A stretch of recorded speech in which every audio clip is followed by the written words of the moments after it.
Welcome, everybody, to episode 5 of the Reptile Rejects. Today we got Lucas Lee from Centralian Exotics and the NPR Network. Dominic, what's going on with you this week? Not too much. I think I officially turned off my incubator this week, which was a big thing. That thing stays on for about 6 or 7 months. So last few jungles hatched out. Incubator is turned off for the year for maybe another 5 or 6 months. So it's kind of cool. Setting up all my Japan order, which is usually the biggest one I do to move some animals out.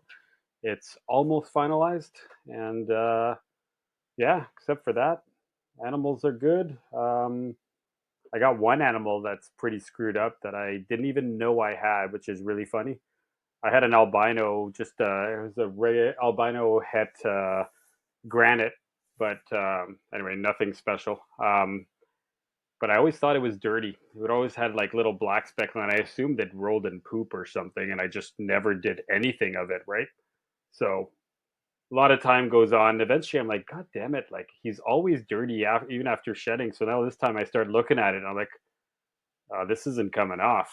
And turns out I'm pretty sure I've got a paradox. So, which is really funny because the animal's a year old, and I never clued in that it was a paradox because there's only about maybe 25 scales on the whole snake. So like 6 or 7 here, 3 or 4 here, and all that. But they're like completely black pigment scales. So it turns out I have. I'm assuming it's a paradox. I've heard Oh, yeah, when I saw the chimera, and picture, yeah. So you saw it. I yeah, posted it, right? It's nothing huge. Like I don't know how to bring up the picture. If you're able to bring it up, you're more than welcome to. Um, but so it turns out for a year I've had a paradox and I never noticed it, which makes me feel like a terrible keeper. But I always assumed it was dirty and never gave it a bath because I assumed it would shed and it just go away, right? Because albinos always get dirty. So I don't know. Kind of cool. I mean, makes no difference in my breeding wise because I think genetically it's basically useless. It's just a cool animal that's different looking, right? Except for that, yeah, life is good. How about you, nice. Mike? What's new? Nothing too much new this week. Got to work on some BC Reptile Club stuff, getting ready to go out to Calgary next weekend, or no, the weekend after that, for the big Western Canadian Reptile Show. So that'll be awesome. Uh, Nothing really new snake wise. Still probably a week away from Kentucky Pines hatching, so that'll be awesome. All 9 eggs are still looking mint, so we'll have to wait on those. I hope they hatch a little earlier, but yeah, I'll probably be leaving them together until I get back from Calgary. But they'll be all shed out and ready to start feeding because they're pine snakes, and they will probably all take frozen thawed right away. Yeah, Dominic, with the your jungle clutch, you hit multiple supers, didn't you? You had pretty good odds with that clutch. I did. It was weird because it was a zebra ocelot to zebra ocelot. So you would expect about a quarter super zebras, a quarter normals, and half zebras is really what you would expect if I'm excluding the ocelot. And I got 15 eggs to hatch, and I got 8 super zebras, which is like that would be more like a zebra to super zebra. So way too many. Unfortunately, my odds of perfect tails were not as good as before. So I got 4 perfect tails and 4 kinked, which kind of sucks because sometimes they're like everything's perfect and you've got like a tiny kink and you're like, I can't sell it because it's got a kink, right? So it's really tiny, and it's the game we play with super zebras. It's one of those things where no matter how much you try to breed it out, I've heard of people, well, actually, breeding like perfect tails to perfect tails. It doesn't seem to improve it. So I've held back a couple. I have actually 2 adult super zebras of perfect tails breeding this year. So we'll see. I expect it to change nothing on the outcome. But I love super zebras. They're gorgeous animals. So yeah, I got a really high output of super zebras, and 4 good ones out of a clutch is actually pretty damn good. Um, and I only got one normal, which actually it's not even normal. It was ocelot. So which the odds were a little bit skewed, and yeah, and the entire clutch is basically ocelot. So which I'm still trying to prove out the ocelot gene in the jungles, and if you breed an ocelot to ocelot, you cannot get normals. They all have the basically that bullseye patterning everywhere, whether it be normal or whether it be zebra. The only thing is in the super zebra, it's patternless, so it doesn't show through. So I haven't. I'd love to breed like a super zebra to like a completely unrelated female, let's say a different complete line, to just to prove that it still pops out ocelots. But I've done a zebra ocelot to like a German line jungle that's unrelated to where they came from, and I get half ocelots, half normals, and half ocelot zebras and half normal zebras. So it's an interesting gene. I probably would have to talk to somebody smarter than me to figure out what it is. In my opinion, it's incomplete dominant because I only need one to produce it, but there is no super form. So which kind of, I don't know, like when you have it on both alleles. So if it's homozygous, I'm not seeing any different phenotypes. It's still only one phenotype. But if only one animal has it and the other one does not, I can still produce it. So to me, that's incomplete dominant. Um, when Lucas jumps on, which he's already there, I'm sure he can give us his opinion. You don't know? He doesn't know any better. You got anything more I to talk have no about, idea. Mike? Or are we good to bring in Lucas? Yeah, we can bring in Lucas. I don't have much to talk about. No, Alrighty, Lucas, our welcome. guest. Oh, go ahead. No, you bring him Hello, in. I'm He in. is awesome. We're glad to have you, Lucas. Hope you're doing well and having a good Sunday. Yes, thank you for having me. Happy to be here. Awesome. Good. We're happy to Well, have you on, man. So, what do we you definitely think? want Oh, go for it, Mike. I'm gonna stop talking over you. to. No worries. I think we just start off with maybe. I think all the listeners probably have heard of you and probably have listened to some sort of podcast with you on it. But maybe if you want to give us like a short introductory of how you got in the hobby, and then maybe morph it into how you're current what you're currently doing in the hobby, if you can. Sure. Yeah, I started. Uh, I I loved animals my whole life, just like everybody that does this. But I started keeping snakes in college. Just kind of stumbled into a pet store where I went to school in Santa Cruz and picked up a corn snake and fell, you know, headfirst into the herpetoculture rabbit hole, and really found a stronger interest and passion for pythons, specifically Australian pythons, and everything uh, ballooned from there, very far away from corn snakes and more into the realm of Aspidites and Morelia, and I really just started building up that collection over a few years, and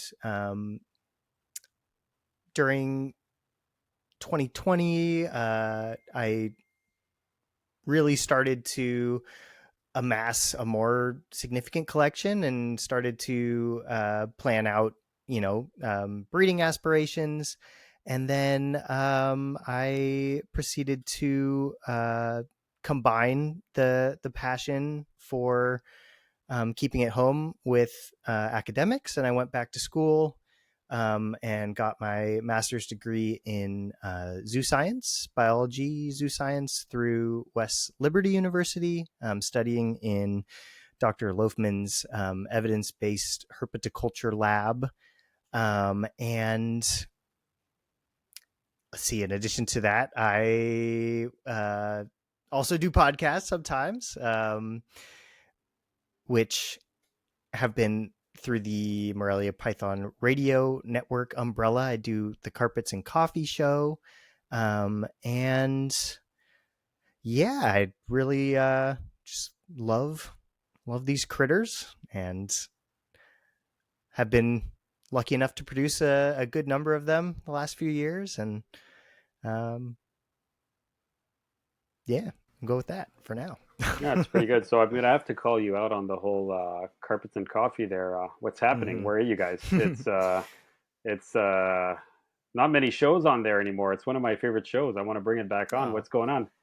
well, thank you. Yeah, good question. I don't know. We need to figure it out. There's no drama. There's no bad blood. Just, I think everybody's been pretty busy, and we definitely did record a show a couple weeks ago that didn't get released. So gotta shake down the Podfather for the MP3. But yeah, I think just life's just been busy, but nothing bad happened, and we're all still here. And I'm sure there will be more to come, but I appreciate the kind words for our sitting and rambling show. But It's always fun when you get to hear guys just talk snakes and have some coffee. It's always nice to absolutely, listen to in a man, I never nice have Saturday coffee morning. because we always do it in the evenings, and I'm not trying to like ruin my sleep, but You got yeah, to do it like Saturday morning or something when it's like a true like everybody's probably in their snake room anyways. It would absolutely. be an excellent live show, I'm but saying, yeah, also Saturday morning. we need to optimize coffee hours and podcasting hours. Yeah, but Eric's definitely done a great job. So if anybody's deserved a bit of a break in podcasting, it's definitely him. Even though he's still pushing out Zach and Clint's show and Yeah, Bobby yeah, Pebbles and Dr. J's show, which is always good to hear absolutely. them too. Yeah. I Yeah, totally agree. you gotta love the NPR show. Any of the NPR network, everything they've done is amazing. I love their show, and I mean they've been doing it for so long. I get that they're slowing down, but I wish it was still like a weekly thing and they were all the time because to me it should never die. But you Totally. know, And, I think it, there's no reason to say that it won't become that again. I think just a busier season of life right now for Eric, but yeah, we're all human. Oh, for sure. Yeah. Definitely. It's been a couple tough years for him, but we'll only the future will tell what happens. And even if it's only every 2 months or 1 month, I think all of us will appreciate however much they all contribute. But yeah, alrighty. Totally. So we probably want to get into talking snakes with you now. What are you keeping? What's currently in your collection, and what's going on in your incubator, and how's your season going? and just Oh, man. before when you talk about what you're keeping, tell me where you're keeping it because as far as I know, you're in a tiny apartment, right? So like, Yes. how the heck do you manage the size of your collection in that tiny place? So tell us your collection. How do you make it work? Because I'm pretty sure you're in a tiny space. Yeah. Well, yeah, so I'm in a two-bedroom apartment in the San Francisco Bay Area. I guess I just kind of well, okay, so it's a two-bedroom. One of the bedrooms is bigger than the other, and when I moved in here with a friend like 5 years ago, and the bigger room was my room, and the smaller room was my friend's room. And then he moved to Scotland, and rather than replacing him with another human, I moved into the smaller room and filled the bigger room with animals. And so between the bigger room being full of critters and a few critters maybe in the living room, maybe a few critters in the dining room, maybe a few critters in the garage, that's how they're just kind of everywhere. But I try to do it in a manner that is, not like terrible. It's like I don't think I think you'd be surprised is what I'm trying to say if you came to my house how not chaotic and crazy it is. But I, my fiance helped with that as well. She wouldn't allow it to be dirty or too cluttered. But yeah, what am I working with? I have a lot of things. I guess I could just start going down the list. Um, Woma pythons, black-headed pythons, Brettles pythons, diamond pythons, lots of carpet pythons, uh, eastern indigos, green tree pythons, knobtail geckos, golden tail geckos, blue tongue skinks, mountain king snakes, rough scale pythons. Geez, I'm definitely gonna forget things, but I think that was a pretty good overview. And how was my season? This season has been wonderful. This definitely has been my biggest and I guess most successful, if you will, breeding season so far. I've been fortunate enough to produce multiple clutches of diamond pythons, green tree pythons, some really beautiful jungles, a bunch of those Centralian knobtail geckos, a bunch of Woma pythons. Did I even say Womas when I was going down the list? Yeah, I you don't did. know. That was Okay, your good, first good, one. good. That'd be really funny if I missed those. Yeah, and then we've got some Brettles due to hatch this week, and some Eastern Indigos due to hatch next month. So yeah, it's been a trip. It's been really fun. The only thing that didn't work well for me this year were the blackheads, but they lived to cause me pain. So um, it's all in line Just with by curiosity, expectations. how many eggs is let's exclude the geckos just in snakes. How many eggs? How big of an egg season is? Are you looking over 100? I think just under. I think it was like 80 or 90. Have you ever had a season above that number? No, Okay, because I think no. until you get there, you realize how much it is. Like, because you have a full time job, right? I do. Yeah, Okay, I work for an environmental consulting company. okay, yeah. Because I've had one season where I kind of decided to breed everything, and I had 16 clutches that year of mainly Antaresia and Morelia, and I had just around 140 babies that year that hatched out. It was horrible. It sucked. Like Yeah. I can't even begin. And now my limit is always I only have one rack of 80 babies, like 80, and my limit is always it's got to be 80 or less.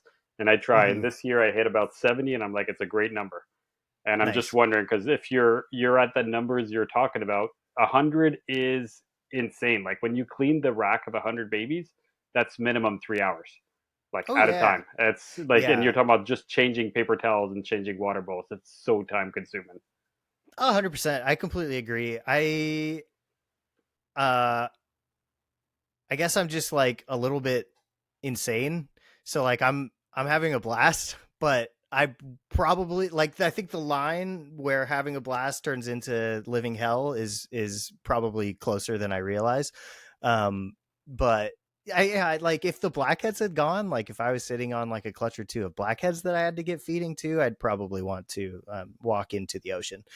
Um, but at the moment, I'm having fun. Although the diamonds, the first clutch of diamonds are not wanting to eat food, but Ooh. it happens.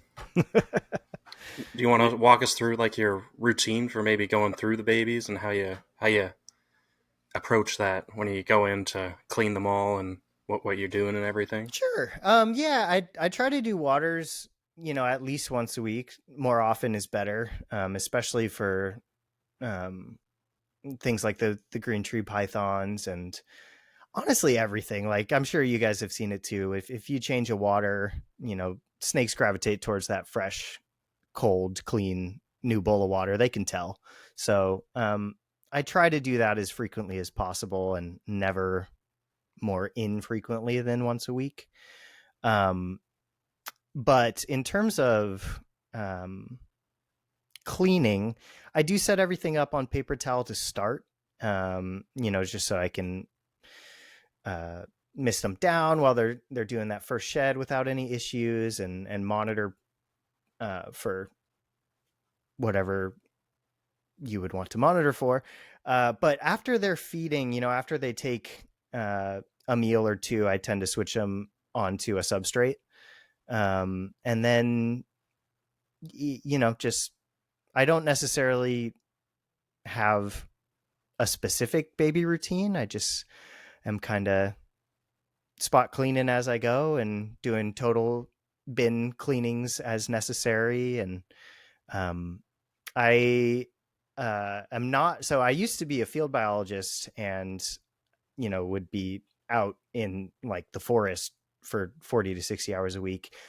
Luckily, I don't do that anymore. I am in project management now, so I work in my snake room, and I definitely like send a couple emails, clean a couple bins, send in a couple emails. Like I'm double dipping all day long, but don't tell my company that. So yeah, just I am fortunate to always have eyes on things, and it hasn't gotten out of control And yet. what about the rest of the collection? So often, because Oh your yeah, them. collection is so diverse, right? Uh-huh. So to me, in my head, to me, all my snakes are the same, right? They're all Mm-hmm. very similar. I clean, I do a full thorough clean and bowl our water changes every Monday and Friday. That's what I always do. And then, Nice. every day you walk into your snake room, you clean the really dirty cages. That's what I do. You have a collection of animals that eat dailies, collection of animals that eat bugs, some that eat rats, some that, Yeah, I you've used to got. have a lot of dwarf monitors and stuff too, So and exactly. yeah. So what does like the general cleaning, like, do you do it? Are you spending 2 3 hours every day? Are you spending 1 or 2 days of big cleanings? How do you do it? No, it's a little bit every day. Yeah, that's more my tempo. Just um yeah, I probably open every cage, every bin every day because I am fortunate enough to work from home, and yeah, it's just kind of a steady constant cleaning at like rolling the boulder up the hill forever. And then or like how they like paint the Golden Gate Bridge, and then by the time they get to the other side, the side they started on, they have to like start again. It's kind of like that. I'm just like, there's always another poop.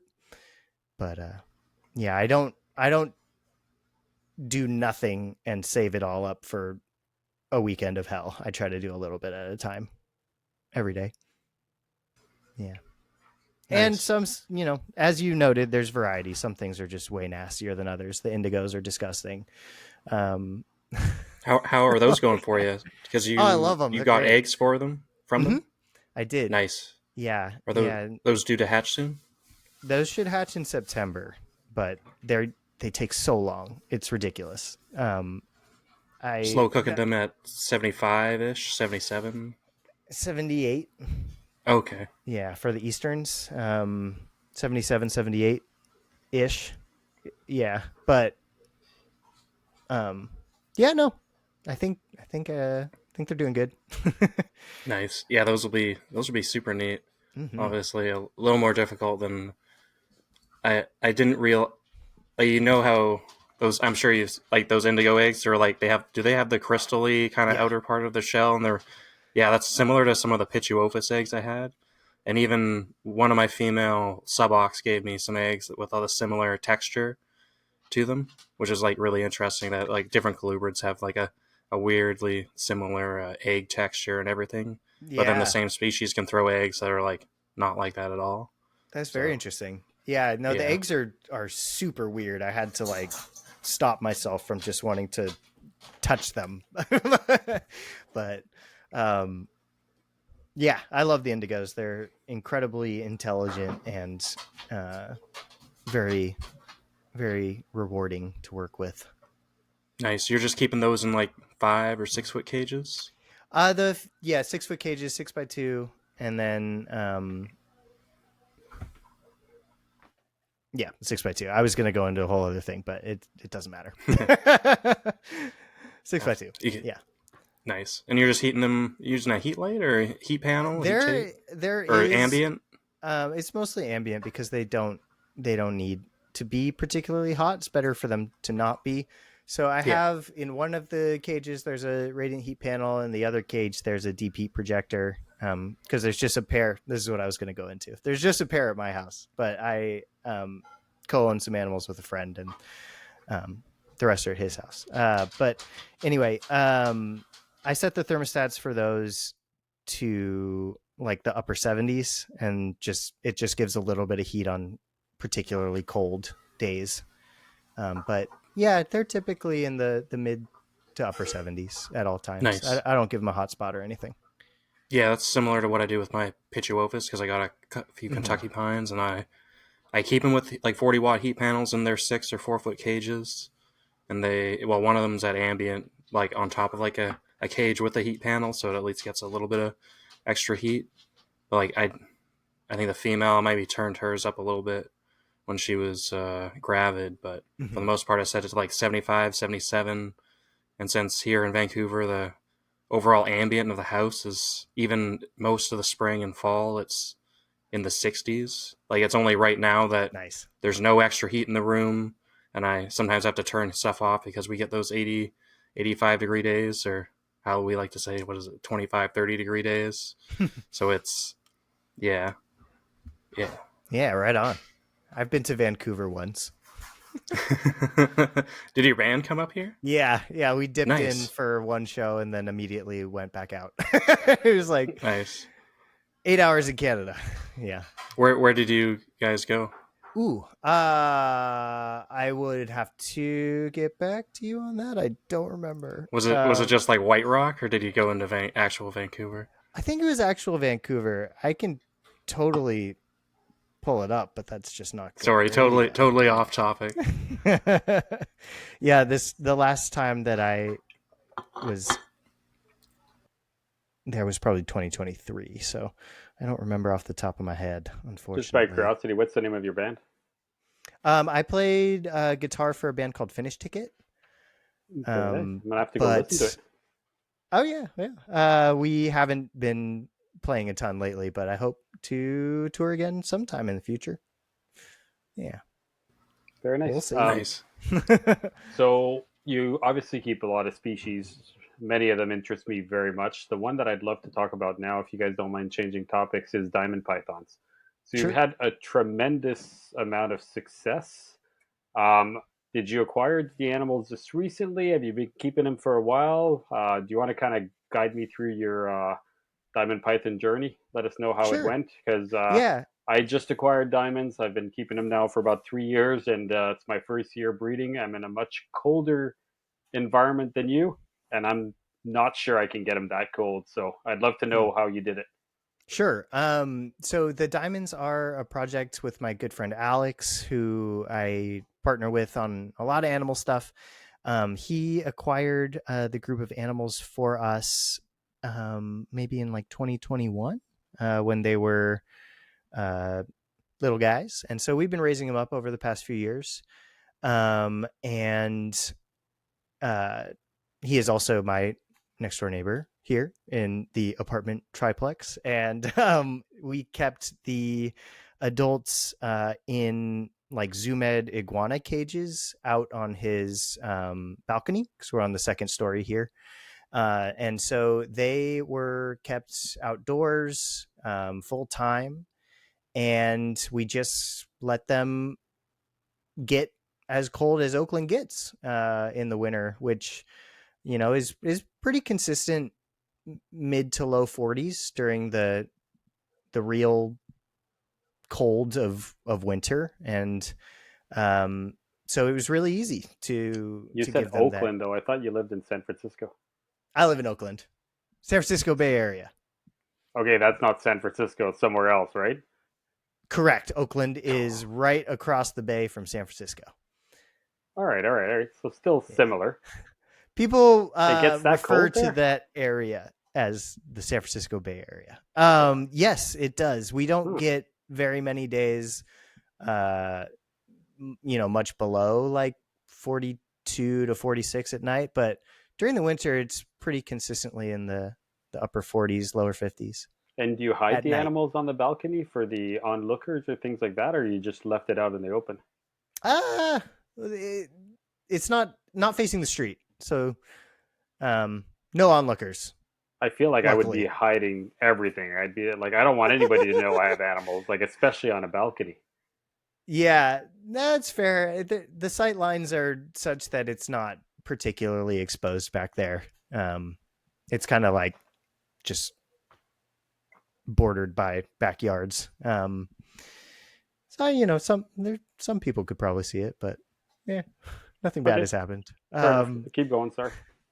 Oh yeah, no. So they were out there for the entirety of like the year leading up to breeding, and then the winter, including the winter. So we cooled them out there, and they had been very cold at night for maybe 3 months or so, and I said, that's probably good. So we moved them inside into some 4x2 cages I had in my place, and I warmed them up in my cages here rather than waiting for the seasons to change to naturally warm them up outside, because it was going to be a little while. And then just like Brettles, which, I kind of cut my teeth breeding snakes with Brettles pythons, and I treated the diamonds just the same. I fed them a succession of meals really fast after they were warmed up: small, medium, large, triggered a shed, toss in the boy right after the shed, um, one and done on the locks, and then ovulation and eggs. Boom, boom. How big's your group? So with the adult animals, we have 1.2. So the two females that laid this year. There's an additional female that's a year or two younger that we're raising up. And then I also acquired some animals from Martin Rosemond from his clutch last year. So some small ones coming up as well. But for the breeder group is a 1.2 with a third female trailing a year or two behind. Very cool. And what lineage are you breeding? They are the Gosford animals. Okay. Yeah. Very nice. Very nice. Very incredible. Really lucky and grateful to be working with them. They're exquisite and really fun. Did you ever pair them up at all before doing the three meals and then the first shed? Because I know a lot of people tend to either pair them while they're cooling or pair them once you start the warming up process. Like the way you're talking about, you probably started warming them up, and the warm up process can take a month, right? I'm assuming.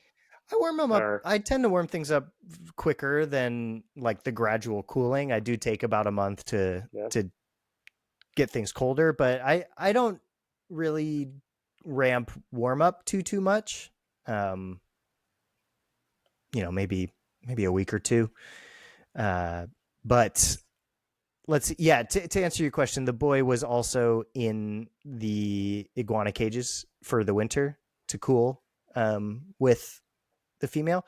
But I believe we left him just with one of the two girls during the winter. We weren't like passing him between the two. But yeah, wanted him to get equally cold as well. So did he show any interest while he was with the other girl, while during the cooling, or not at all? Just cuddling and nothing much no, more than not that. that we observed. Yeah, just when they warmed up Hmm. and had a few meals and started their cycle. Yeah. And did you try any cooling prior, like the years prior, or is this like the first year you tried it first time and it's worked? I did cool them the winters prior um, just for maintaining health, in terms of diamonds kind of needing that period of cold, unlike other species, diamond python syndrome, et cetera, et cetera. But I didn't cool them like as long or as deep.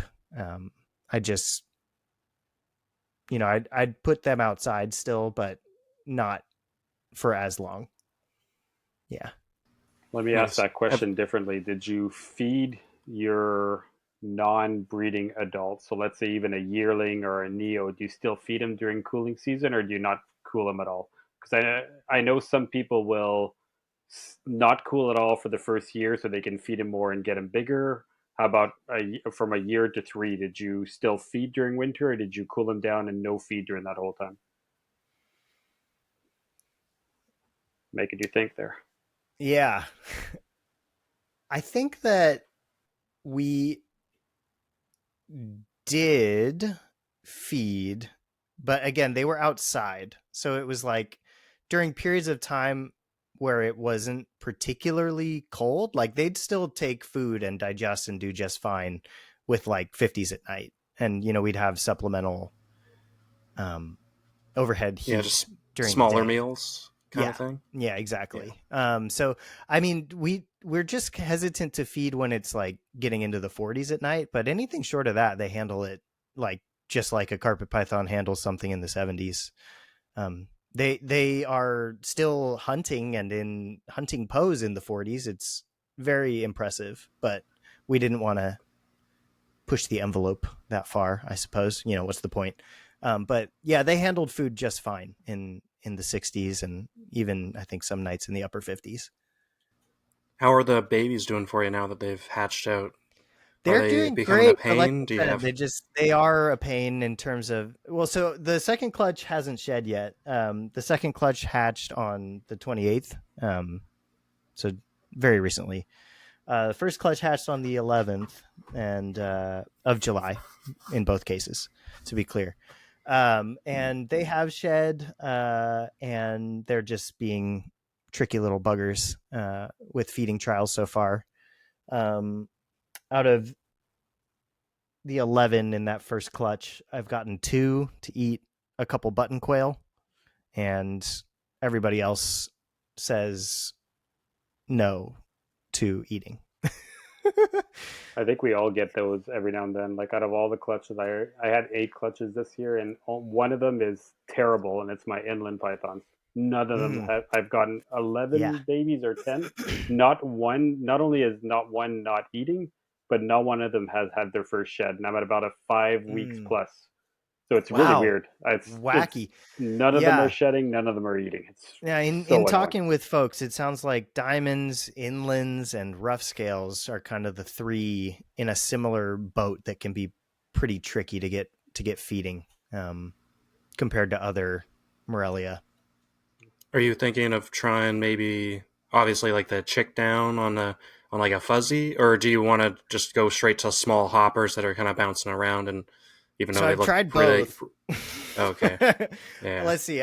So far I've tried just your standard live offering. I've tried your standard drop fed frozen thawed. I've tried the button quail. I've tried frozen thawed, scalped. So bloody skull cap exposed, Training. which works for some reasons, gnarly, but um, anyway. And then I also tried washing fuzzy with deodorizing soap and some chick down and some Reptilinks Enol scent. Yeah, I've tried a bunch of stuff, and this isn't all like I've been trying different portions of the group with different things. Like I'll do 3 this way, 4 this way, 4 this way, just to see if anything was working better than others. Because I don't want to bother them. Like I don't want to try something new every day. So give them a couple days of not bothering them after each attempt. But yeah, so far no luck, except for the 2 that like quail. Alrighty. Yeah. To And pivot I, from I have that, some knobtail gecko shed skin that I'm looking at potentially like wrapping some fuzzies in next. yeah, I was gonna joke. Well, maybe you got to feed off a couple of the ABA. I Although dude, that'd be a pretty expensive meal. if it meant that all the diamonds ate, I'd grind one up. Expensive gecko. How, There's a lot cheaper ones. Yeah, that's true. Never mind. I take it You want back. to switch up the species there, Michael? I think you're. yeah, speaking of difficult Morelia, how are those chondros doing for you? Oh, so yeah, no, it's so funny, man. Like that's what I thought was going to be my challenge this year. Like I thought that's what was going to have me banging my head against the wall. 12 out of 14 ate frozen out of the egg, unscented. Um, Stupid, absolutely ridiculous, and they're all Amazing. doing great. What did you breed? What are They're you? sarongs. Sarong, pure sarong to pure Mm-hmm. sarong. Yeah, Are you on the team pure or on the team hybrid? absolutely. No, I'd say designer, but I'm saying team hybrid. yeah, I do not have any interest in All right, all right. that. Good man, good man. Yeah. How I was mean, more power to everyone, but it seems like a waste of time. Oh, I love the look of them. I get more out of the Eh. pure. I get more out of the pure. So, why'd you decide to go into green trees? And is that the only pair you have?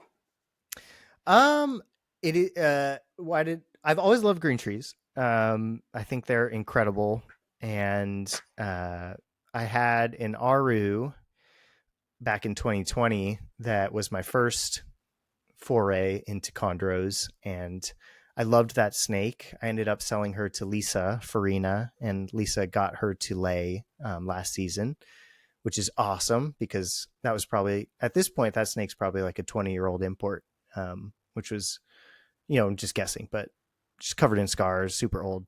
Anyway, after that, I didn't have them for a while, and I've always wanted to get back into it in a more like focused and serious way. So an opportunity came up to acquire a pair of adult sarongs. And so my friend Jack and I went in and did that together. And the snakes maybe got here in October, and I set them up in quarantine in the garage, and it was raining the night we brought them home. I put them together. They locked up, and that's the only time I've seen them lock. And she laid eggs, a few months after being here. So Can, that just was really lucky. can you feel all the people who try to breed chondros like just being pissed off at you right now? Like, I who think does that people, happen to? yeah, no, it got really lucky. And I mean, the dude that like sold us the pair was like just some old guy that only had like four snakes, just four chondros. I think he kind of had like chondros as like a display, like the way that people do tropical fish. And he had never paired them. He had full lineage. I have pictures of their grandparents and all that good stuff. He kept his records well, but they were like 9-year-old animals that had never met each other before. And so I think they were really ready to reproduce. And so, yeah, it was awesome. What happened to those chondros that the almighty Ryan Young sent you a couple of Yes. years ago? And then that was actually just all within the last year. I do have some manicories as well from Ryan. So I picked up 2 babies from him, and they both turned out to be females, which was lucky. And I have a male from him as well, who is a farm hatch that's a little bit older. So I'm hoping that he hangs on and the girls grow up, and then bada bing, bada boom, more manicories. Nice. Those manticores are definitely neat. If I was to keep chondros, I think it would probably have to be like maniquaries or arus or even just pure biocs. Totally. If people would even just breed pure biocs, because honestly, they're pretty cool. Like you get a Oh, they're yellow and awesome. green snake, or you get a green snake. Like I'd prefer to have a green snake with just a little bit of blue and a little bit of white. That'd be awesome. 100%. Yeah, I completely agree. I really love the polker animals. I think they're my favorite. So super excited to have the sarong project jump started with this clutch, and then the manicories coming down the pike. And then I do also have a pair of Arfox from Patrick Holmes that are farm hatch imports as well. Nice. Are those like a? I feel like I've kind of know where that's from, but whereabouts are the Arfac animals? Are those like It's also Bioc-ish? northwestern. Yeah, Okay. they're the same snake as like the sarongs and the manicories. Oh, okay. The That polker makes type. sense. Mm-hmm. Yeah. I've been trying to get into green trees. I bought 12 green tree imports that should have arrived 6 months ago, and Oh I am no. still waiting. Oh I am no. still waiting. One day they will arrive, and yeah, yeah. I That went sounds in like for a story. It's a long story that I will not say anything until they arrive because I still have hope. I we went with I went in with a buddy. We got 4 BX because I just love BX. I think they're one of the prettiest ones. 4 Artifact and 4 Cyclops is the 12 Sweet. that we picked, and we assumed with 4 there's a good chance we'll have at least one of each sex. So that's kind Yeah. of the hope. Yeah. It's You'd hope. I hope, right? But yeah, that's been such a freaking long story, man. Apparently the So permits have now just been approved because they go on quotas and all that. And the okay. first quotas was they're saying that it was the quotas for captive bred animals or farm hatched, and the second quota is for the wild caught. And it's been a long story, but anyway, the second quota for the wild caught has just been approved, so should be coming in the next few weeks. But I've heard that Okay. story like 12 times. Yeah. So well, fingers crossed I might get that it more won't be pissed 13 off as times. weeks goes on. Yeah, let's hope. Yeah. I thought they couldn't even be wild caught. I thought they had to be captive hatched. I'm not sure. I don't know. I export a lot of my animals, but the important thing I didn't want to get into it because I don't import enough to make it worthwhile. It's the first time I'll own a wild caught animal in my life. I've never dealt with wild caught, so it's yeah. I guess we'll see. Super cool. Yeah. Yeah, that's awesome. Nice. I mean, they're a trip. I really enjoy them. Maybe I'll join your band. Well, not your band, but for the green trees. There you go. Yeah. All right, jumping in somewhere else. Oh, you got more? Go, Michael. Or no, I was just gonna ask how many are you gonna hold back, or do you have a plan for So that? yeah, so my friend and I are planning to raise up all 14 at least to the point of being able to sex them. So probably for the better part of a year or so, and we'll also just get a better idea of what everybody's turning into. Sarongs are all yellows, right? They were in my case. I think that there are rare red babies, but not common. And you would need, one of the parents to have been that. So all yellows for me. How about your artifacts? Those produce mainly reds, no? I thought that they were also yellow, but I don't know. Yeah, I'm not 100% sure. All right, fair enough. Yeah. I like the yellow babies. Like I think that it's kind of dumb. Team yellow. I mean, it's just ridiculous that, in my opinion, that like a red Maniquori is twice as expensive as a yellow one. I think that's silly, but to each their own.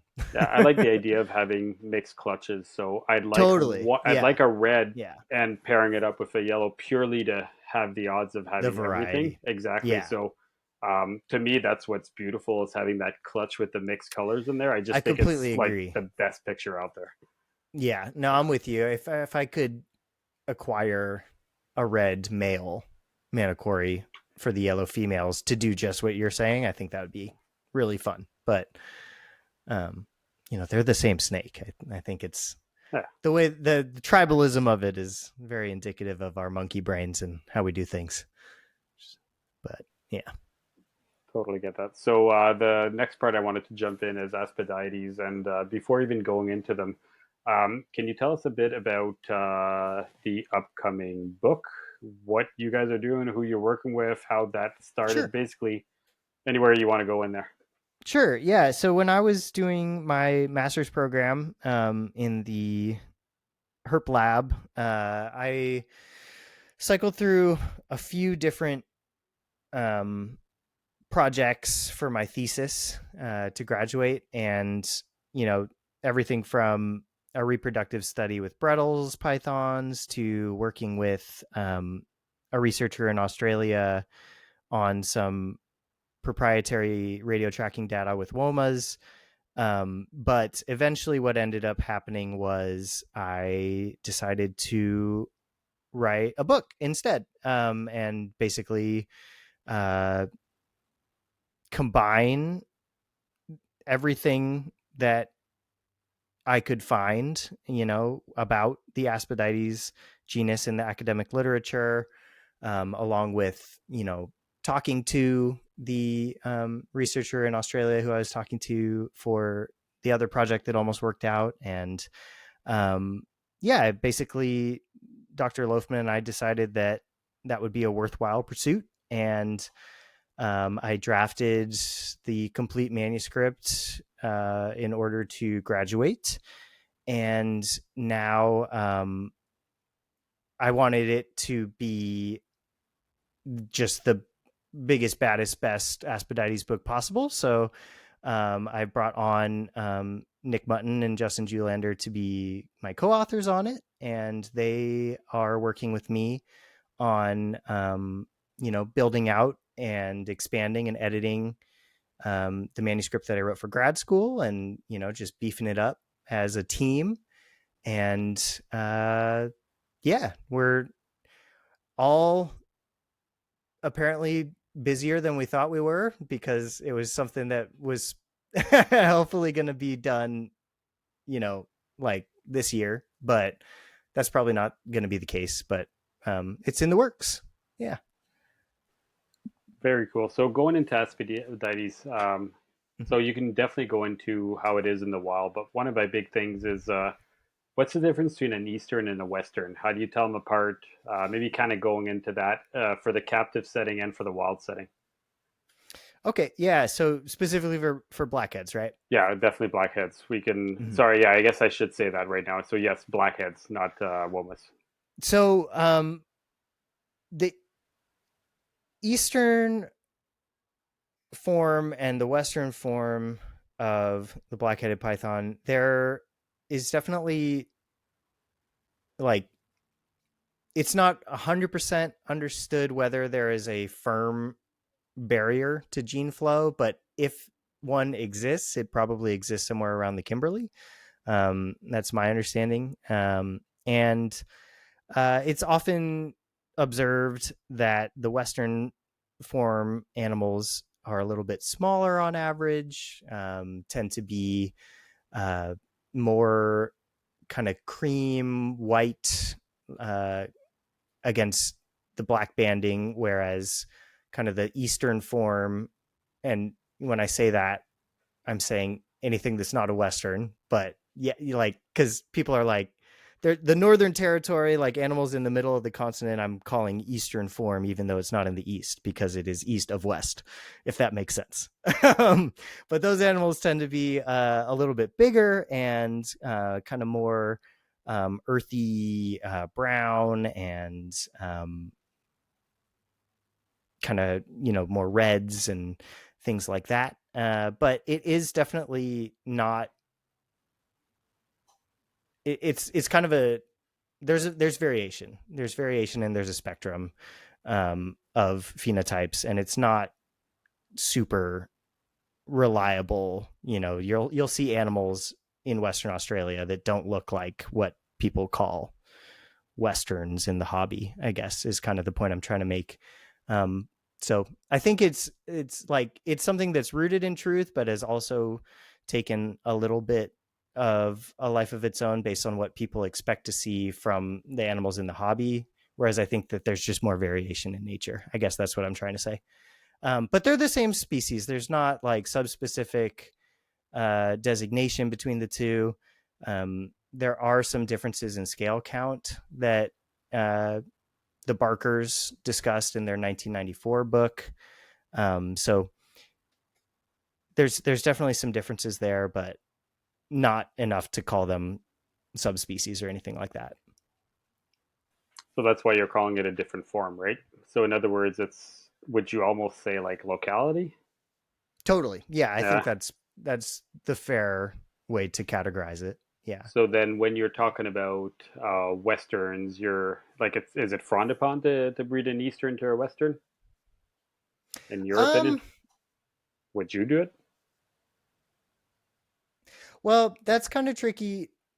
No, not knowingly. I wouldn't, because just like anything in the hobby, we have what we have, we're not getting more. If I was going to say, it's kind of tricky because people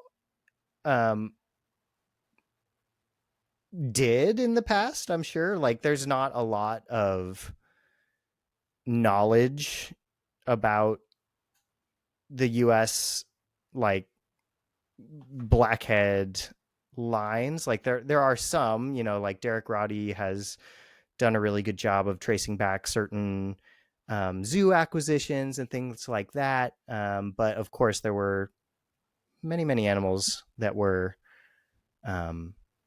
smuggled in, brought in that are not discussed or understood. So, I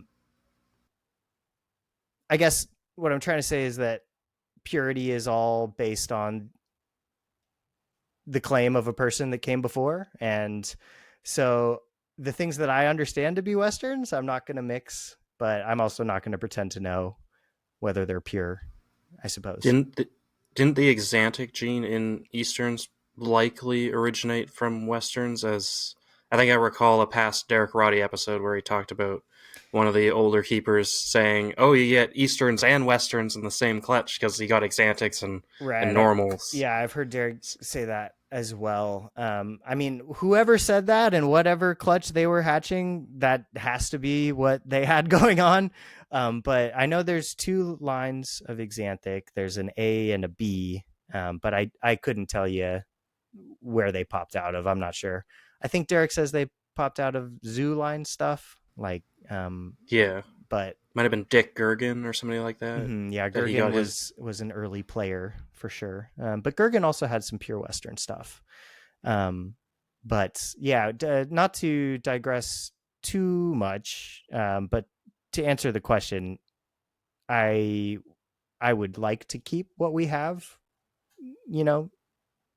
Not pure because I'm not going to pretend to know, but what it is.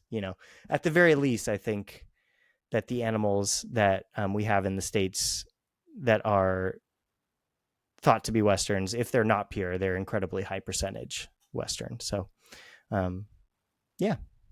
Yeah, I like that because over here there's no such thing as Eastern or Western. I don't think I've ever seen one blackhead that is Eastern or Western in Canada. There is. I I have a buddy who has at least one, if not a pair of Westerns that he was able to Really? get. Where did you But get they them? were imported from Europe. Oh, that's kind of Yeah, cool. yeah. They were Michael Aslam's. He got them from him, traded Super them, cool. I believe. That'd be cool. So, well, almost nobody breeds them, and when you see them here, the prices are ridiculous. They are ugly, like they're really muddied, and I think they're some of the ugliest blackheads I've seen in a long time. When you see them up, and they're like 5K, 4K, like insane prices, and it's just like it's not Eastern, it's not Western, it's not documented, right? It's just a blackhead. So Sure. to me, Yeah. I think they're not worth it until you have some real animals. Like I don't even know if I'd prefer Eastern or Western. I just prefer one of the two, like not just. I believe they're probably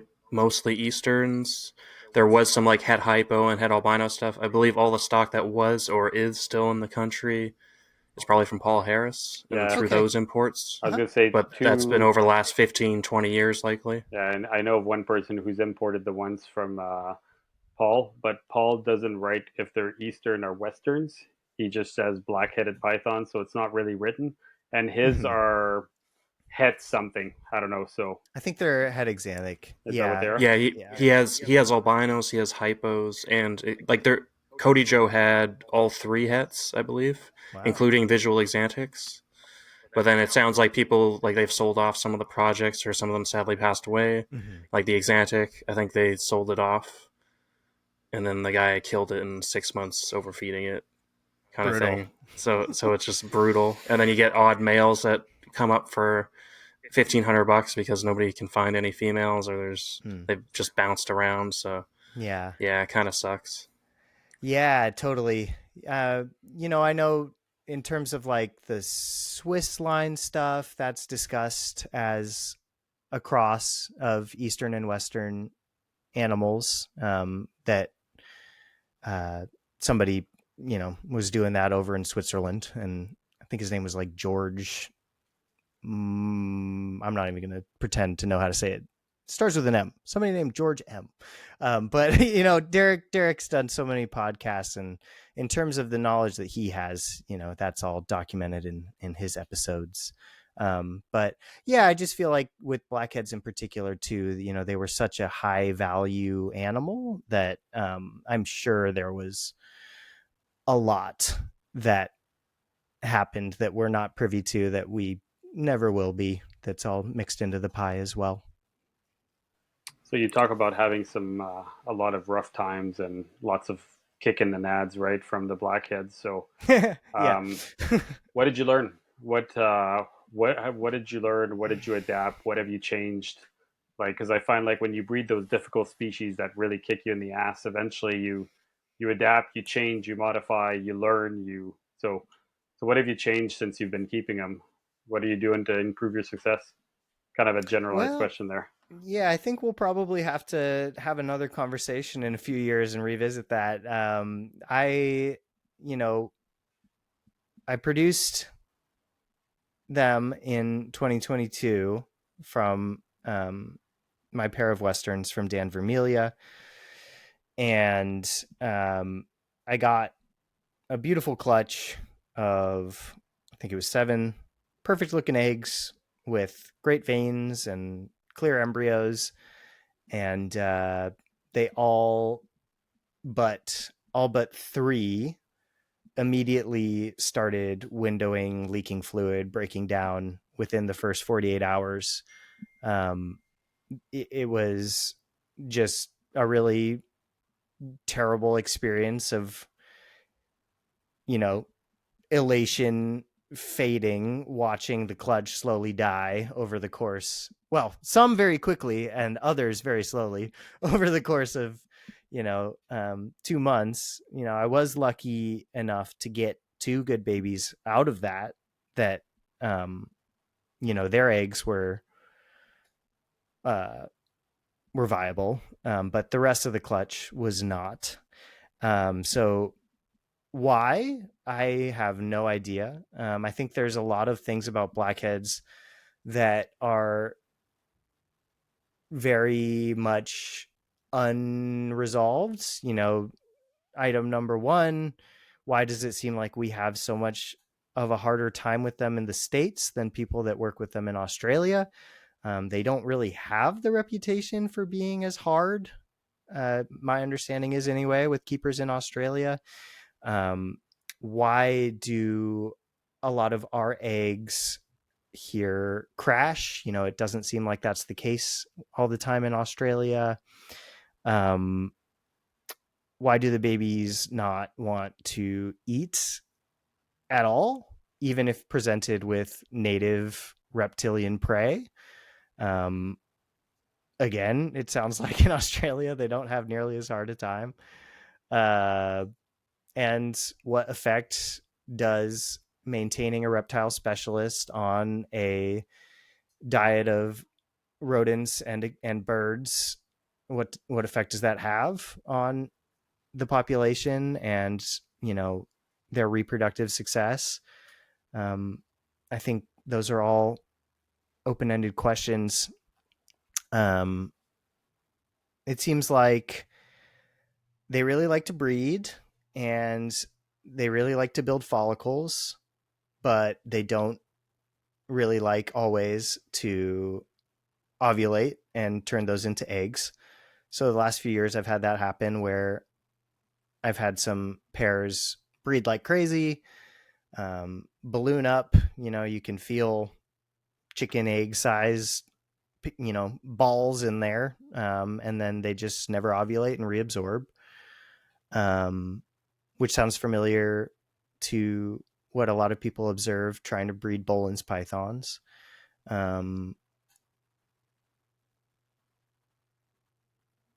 Yeah, there's a lot there, and I wish that I had, that's the $20,000 question, all of them. Why are blackheads? Did you try? Obviously, you've probably tried many things. What do you have a gut feeling what it might be? Like, could it be food cycle? Could it be In terms of starving why them for they like a don't whole year, ovulate? maybe? Or like, well, it sounds like they're almost ovulating, or no, they're not ovulating. The last Or 2 years that I had 2 females that built enormous is there? follicles and did not ovulate. Yeah. But the year Oh, before that, okay. I've bred them 3 times. I bred the first Yeah. clutch that we discussed. I bred my Eastern pair, but they laid eggs while I was on tour, and the eggs never made it into the incubator. And then I bred an additional Western female from Derek Roddy, but she got egg bound and prolapsed, and died. So Wow, rough. That's a kick to the nuts. yeah, it was. And again, you get the babies, and then they don't recognize food as food, and you have to just shove things down their throat until they decide to live for months. So yeah, they're just so fun. You should all spend thousands of dollars and get them. They're just so fun. Yeah, they look like it. Yeah. It's really funny too, because Womas are the exact opposite, but we'll get there. To answer your question on why, I don't know. I think that we have a lot to learn, and we don't have the, like, I guess, infrastructure, if you will, to feed them a native diet, like a wild, more natural diet. It would, you could, but it would what be. What are you feeding your adults? Are you feeding them like mostly bird? So Or I are you really still like a liked mix of that. both? I really or liked the bird thing until I saw statistics on the macronutrients and found that Cortinix quail are actually more fatty than a rodent. That was a bummer to see. But yeah, I feed them everything: bird, mice, rats, How about stillborn other? snakes. I was gonna say, are you feeding them other snakes, like baby snakes that don't make it? I have. Yeah. They don't. Mine have been mostly uninterested. I've had them take like stillborn carpet pythons maybe once or twice, but typically they don't want it. The indigos will eat them, but the blackheads haven't wanted them I was gonna say, in my experience. I don't have any blackheads, but my womas definitely will eat them. Nice. So, which is kind of cool. It's fun. Like Yeah. you're recycling, right? It's Oh yeah, I do that whenever I can. What I do do is I save the stillborn carpets, or what have you, and I use those to start the baby blackheads. I assist fed half a carpet python for each of them, because that's a lot easier to slide down. And yeah, I've done that a few times. I have some baby blackheads right next to me that I'm working on getting feeding and established this year that I didn't produce. Somebody else did, but they haven't. I acquired them before they were feeding. So I am doing that dance this year, but I didn't produce them. I just wanted more pain. very nice. So let's go. Obviously, your Woma collection isn't like intense. It's beautiful. Like those are Thank you. some of the nicest Womas I know out there. Majority of Womas are really not that nice. People tend to just pair whatever Woma they have to whatever Woma, right? So yours Yeah, is I appreciate that. it's beautiful. So how do you compare your Womas to your blackheads? And if you go into comparisons, I'd love to like hear incubation differences and all that. And obviously, there's a huge difference, but yeah. Yeah, no, Womas are the best. They are super hardy and easy to care for. They breed, well, at least for me so far, I have not paired Womas and not gotten eggs yet. Undefeated with them. They really like to breed. They're like as straightforward as it gets. The babies all eat frozen fuzzies right out of the egg, no problem. In my experience, it's been a dream. They just are so lovely and atone for the sins of their sister species. And incubation wise, I do everything the same now, over the last couple of years, which is the layer cake method, I call it, which is a layer of dry perlite, a layer of damp vermiculite, and then a layer of dry perlite on top of that. And I got that from Brett Bender. And I've had 100% hatch rate using that method for all of my Woma clutches, and all of, the carpet pythons, Brettles, green trees, diamonds, I was going to ask, everything. are you incubating the same thing for all the other Morelias? In terms of the setup, Yeah. yeah, And everything. I do everything that way now. do you put the And I eggs?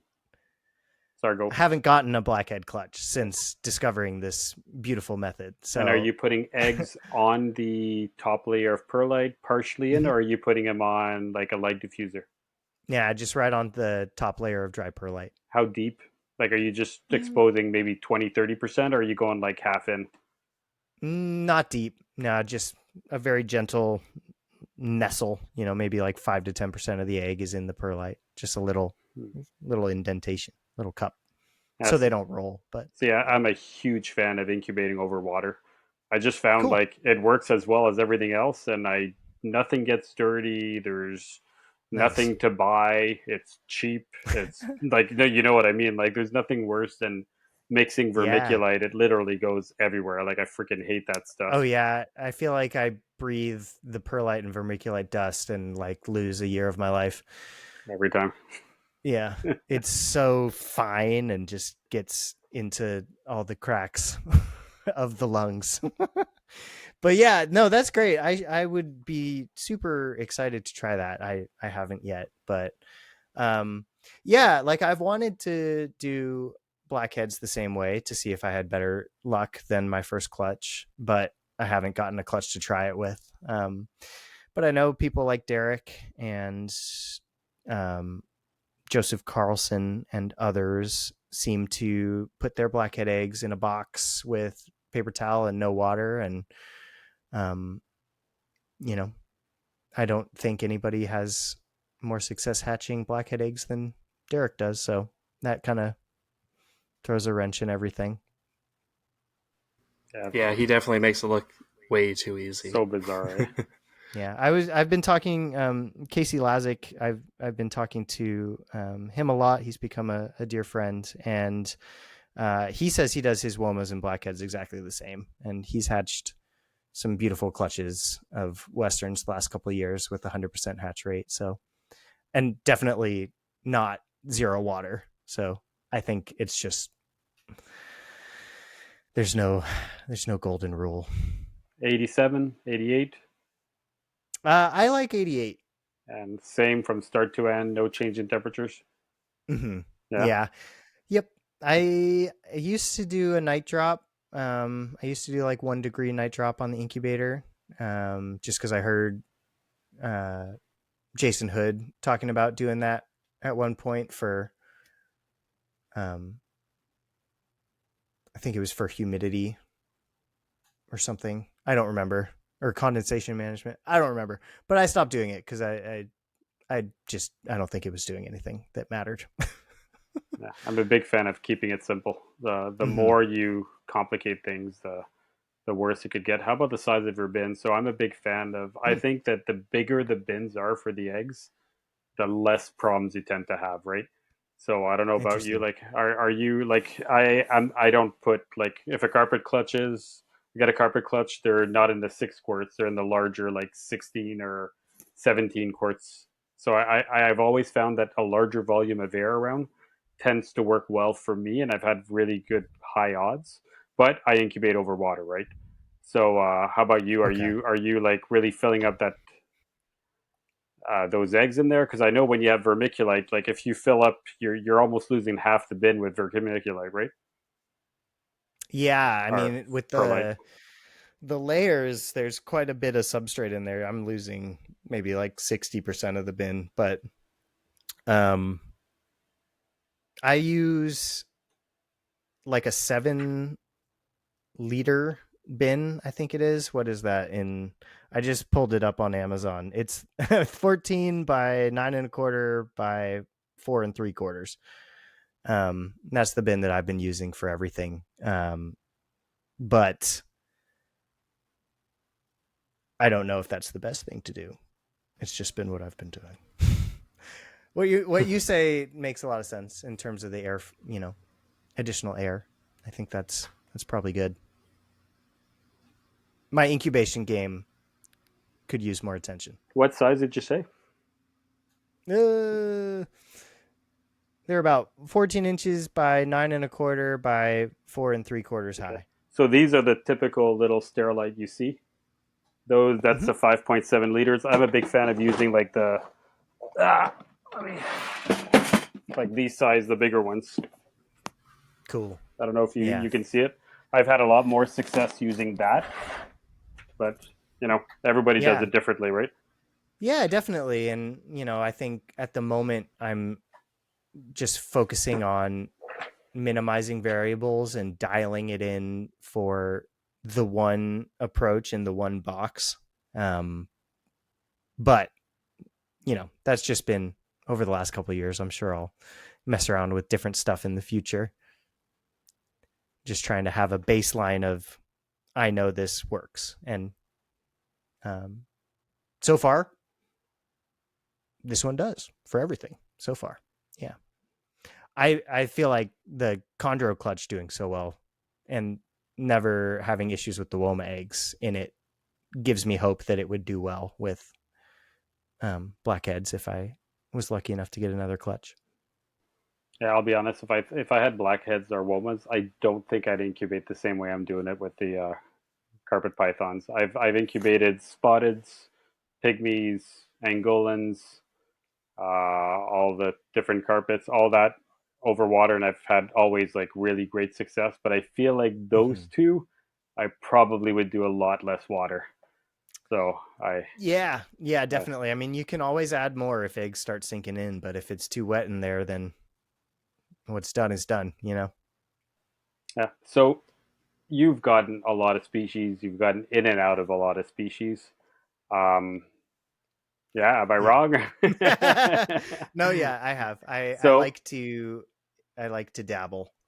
So you want to explain a bit the species you've gone into, why you've gotten out? Like I can tell you, I've gone into some species and got rid of them, especially when I was younger. And I am pretty sure you're good. Like you're probably 20 years younger than me. So I used to keep Noah's Ark too. I've done it during that time, and I've really targeted into what I love. So what got you to where you are? Because I'm pretty sure you've dabbled into monitors, you've dabbled into garter snakes, you've dabbled into a couple of other colubrids too, right? Like maybe hognose? No, Didn't do not quite sure. hognose. I had No. false water cobra. Oh, But equally out yeah, there. yeah. No, I mean, I used to work at the East Bay Vivarium when I was fresh out of school, and so I got to work with a very large assortment of different species, and so I've always kind of had a wide net for what interested me and what I was exposed to. And I really like variety. I don't think I could have just a room full of one thing and be happy with that. Um, so yeah, the dwarf monitors I loved working with, and I produced a shit ton of Ackies for a little while there. But they're just a lot of, not necessarily work, I don't want to say, but a lot of really expensive high wattage mercury vapor bulbs and a lot of feeder insects and a lot of needing to be more involved than other things. So uh, at least for right now, it's not the best fit, but there's nothing about them that I didn't like. Um, Garter snakes, I had Lake Chapala Mexican garter snakes. And, with a lot of these things, it's kind of like I didn't necessarily seek them out in both the case of the monitors and the garter snakes. Professor Loafman sent me the garter snakes. He was like, try these. And they were super fun. I really enjoyed them. I mean, it's a total different experience to have a big glass live planted tank full of garter snakes and watching their community dynamics and watching them interact, and putting a plate full of chopped up food in there and watching them go to town on that, and um, waking up and getting your cup of coffee and noticing that there's 30 little babies crawling around one day, and you're like, oh crap. That was super fun. I really loved that. But they just kept having babies, and I decided that I was done having fun with that, and so I moved them on. But Did that yeah, did that experience kind of stop you from getting something more like the salt marsh snakes, which are like a similar, maybe even a touch smaller, like I that? don't know What is it, much about those. Nerodia clarki? Oh, Nerodia. I would definitely be open They're to they're just a working bit with. smaller. I think Dr. Loftman has a few of them. I think Yeah, he it's loves one of Nerodia. those cool ones that that's like not as known as like the typical That's all the banded water waters or snakes, right? whatnot. Mm-hmm. Yeah, just the Clark Eye are like smaller, and you get like the cool coppery orange ones and stuff. Oh yeah, no, I just wonder, that's they sweet. just have a few less babies at the same time. Yeah, I'm not closed off to keep to revisiting or visiting other species. It's just I can't do it all at once. Fair enough. So, one thing I've noticed is often people, when you hear about them talking about their, what I call it, their origin stories, if you like. My first animal was a ball python, just like many others. I've gotten a second ball python. I think I kept them for like 15 years, and I never put them together because in the 90s, it wasn't about putting them together, it was just about keeping. Mm. My third animal, which was pretty early on too, was a carpet python. And I think that carpet python's kind of what led me down the way. And that was the animal that really made it for me. And it's brought me into only keeping basically Australian animals. In your case, your first was a corn snake, right? So Well, why didn't you become a colubrid guy? Like why didn't it take you down that avenue? sure. Yeah. And I was, I'll prove your point even further. I was going to say when I was a kid, I definitely kept garter snakes and I think other corn snakes. So I had other colubrids as a kid too, along with a whole bunch of critters. I mean, I had everything but a dog as a kid. But yeah, I don't know. I think once I got that corn snake, I got it from Pet Shop Santa Cruz was the name of the place, and it's a family owned business there, and Aaron and Brandon, who own that shop, produce a lot of amazing Australian animals as well. And so when I was going in for feeders, I'd see their jungles, I'd see their womas, and they just kind of captured me on another level. I think they were just more interesting to me and more impressive, and um I was both like drawn to that and also like a little bit terrified of them, like, to be honest. Like a big old carpet python was super scary to me, but I also was kind of like interested in that. So I I had the corn snake. I went home for summer that year. That was after my sophomore year of college, and I picked up a rosy boa at East Bay Vivarium, and I adopted a ball python from a friend, the other guitarist in my band, and that was my band of three. A rosy boa, a corn snake, and a ball python for some time. And then I went to my first reptile show that summer and bought a baby carpet python um, that was a granite jag, which is funny. And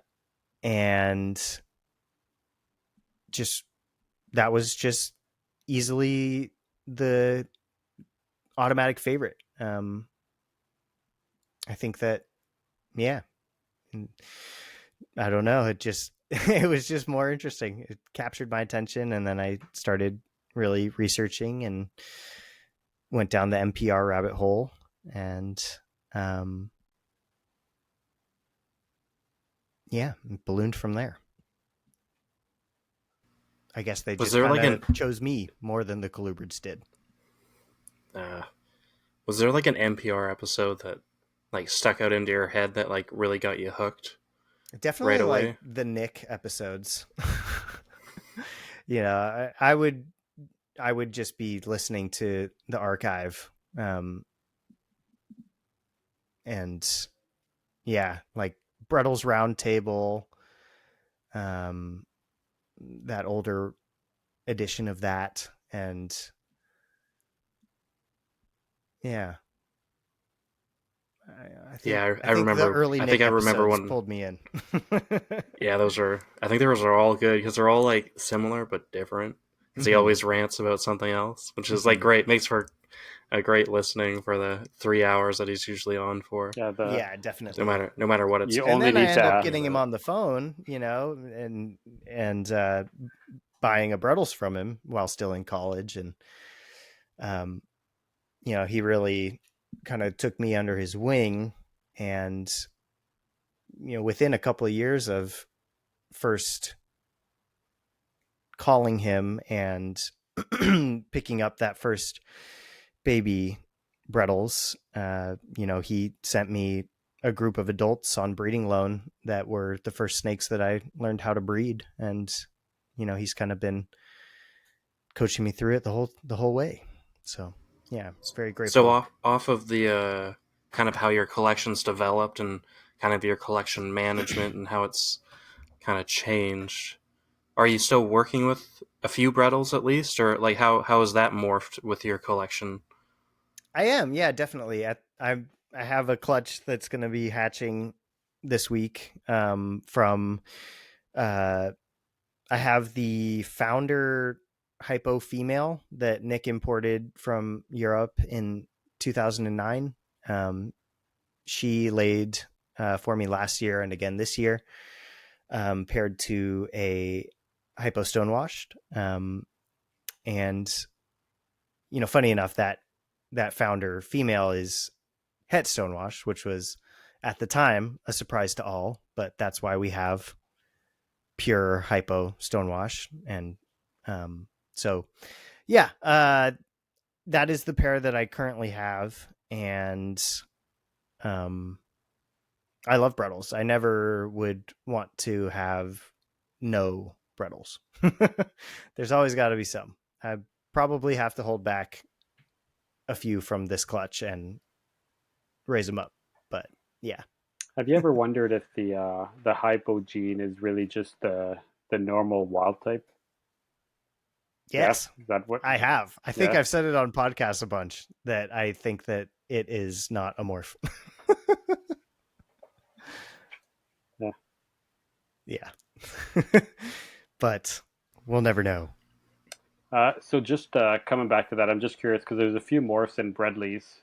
The hypo came with the stonewashed. The Well, genetic stripe did not, right? Is the genetic stripe so not related to it? so the stonewash popped out of Lazic line, normal Lazic line animals that were already in the States. And I believe it. And in Canada in Right. some Yeah, it projects has popped up. Yeah. that are now Stonewash Diamond Jags. Oh Jesus. My buddy just Shoot got me in the a head. pair. But congratulations to him. I'm happy for him. But Oh, he got them straight from Dawn as adults, and they laid a clutch. So he's that's gonna have some funky babies hatching out. whatever But yeah, floats the boat. But yeah, so the stonewash popped out independently in multiple locations, but it was primarily, I believe, it popped out in some normal animals that Brian Barczyk had, and it popped out in some normal animals that somebody, I think his name was like Nick Stark or something like that, um, from normal like Lazic line stuff, and Nick acquired it from that guy. And then the genetic stripes popped out of like the original animals that Casey Lazic produced, um, when Brettles were first produced in the States. So the founders were het for stripe. And those founders were hypo or not hypo? No, they were not. They were, the founders of that Lazic line. And then the hypo came in again via Nick importing from Europe in 2009. And that some of the animals in that founding shipment, while being hypo, also turned out to be het for stonewashed. But none of the founding hypos turned out to be het for stripe. So all of the hypo stripe stuff, you have to cross streams and dilute the hypo and work back to, breeding a higher percentage hypo into that. Fair enough. And just to understand, I'm pretty sure that's how it works, but you guys are you categorize them as percentages, right? You breed a hypo to a normal, you're down to a 50% hypo. I think that is how most people have been doing it. That's how I did it when I was breeding the 50% hypos that Nick sent me.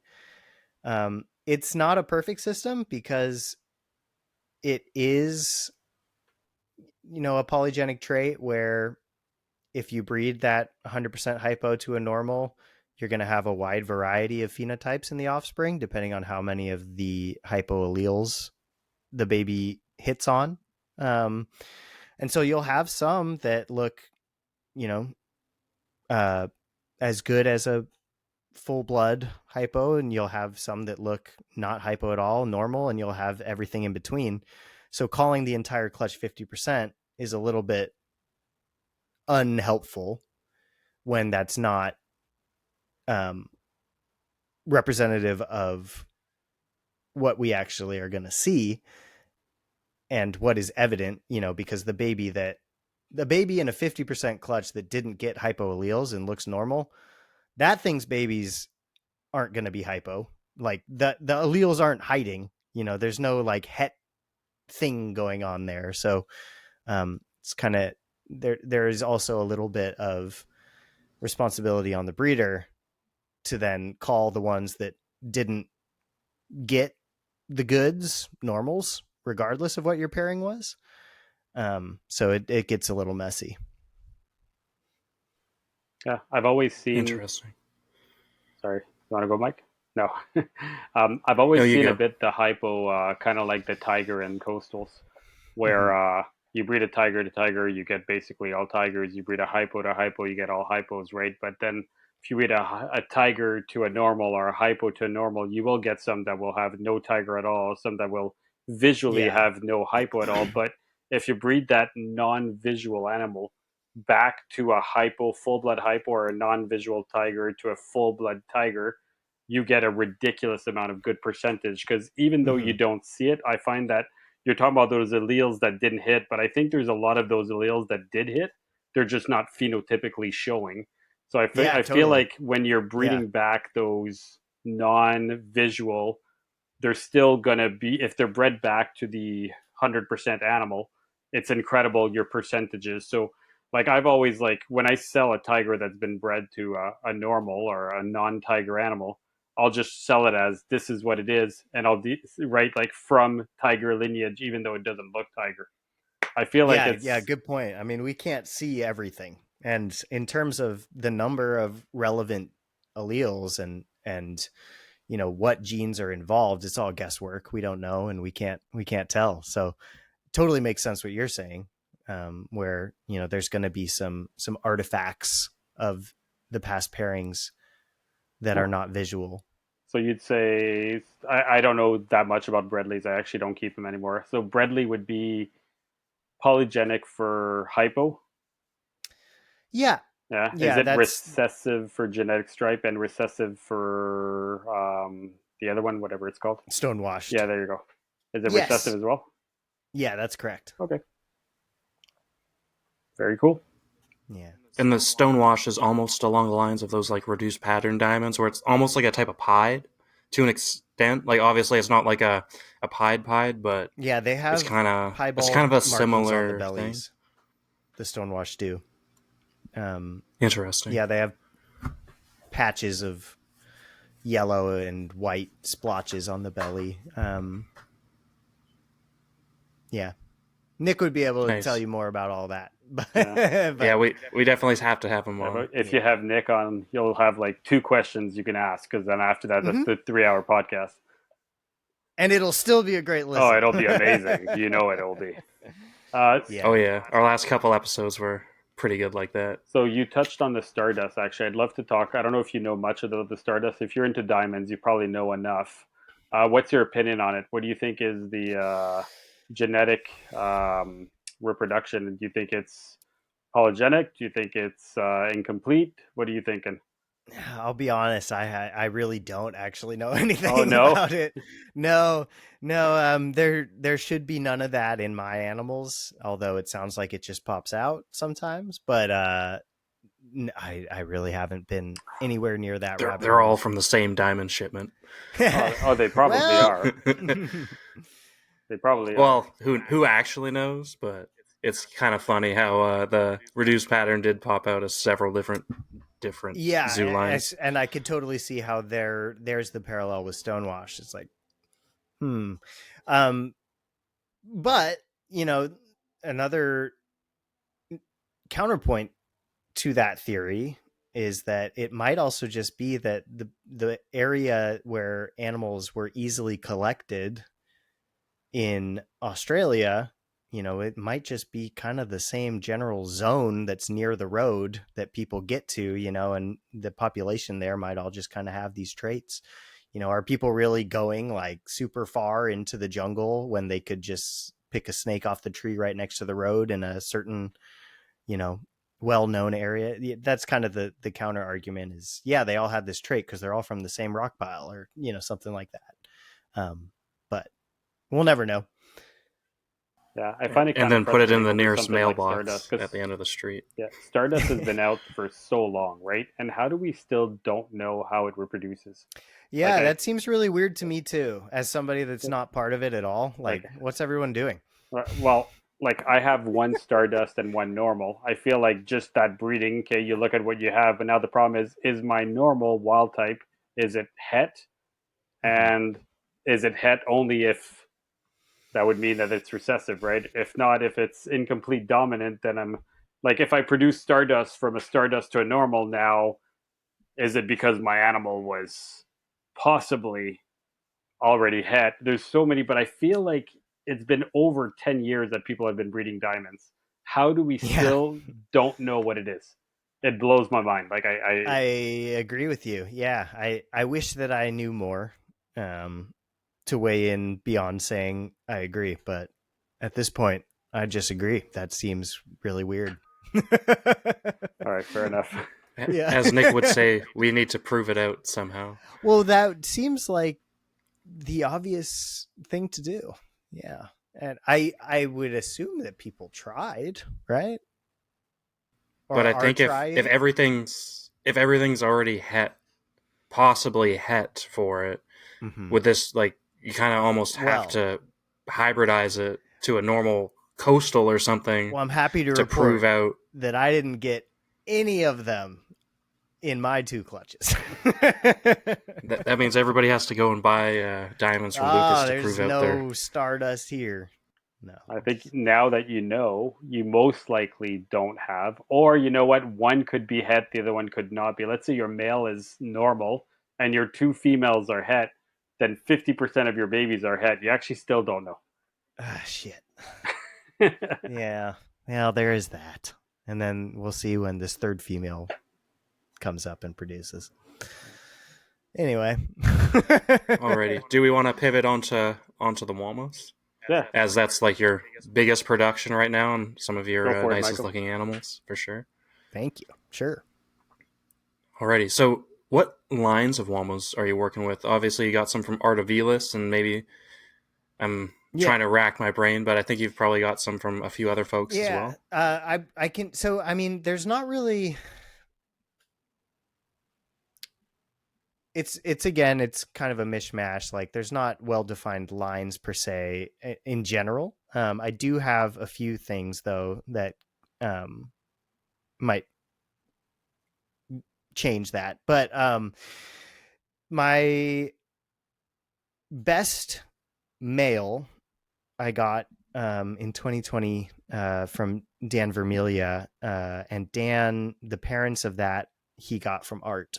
So Art Avilas is a great dude, good friend that also came up working at the East Bay Vivarium. He's local to me. I see him at the shop all the time.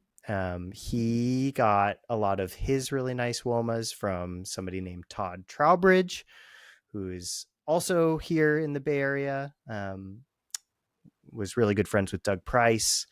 Todd is a dear friend as well. But in any case, all that to say, I did kind of get my my Avilas.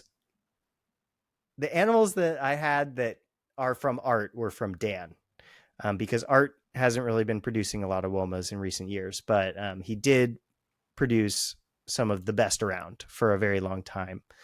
So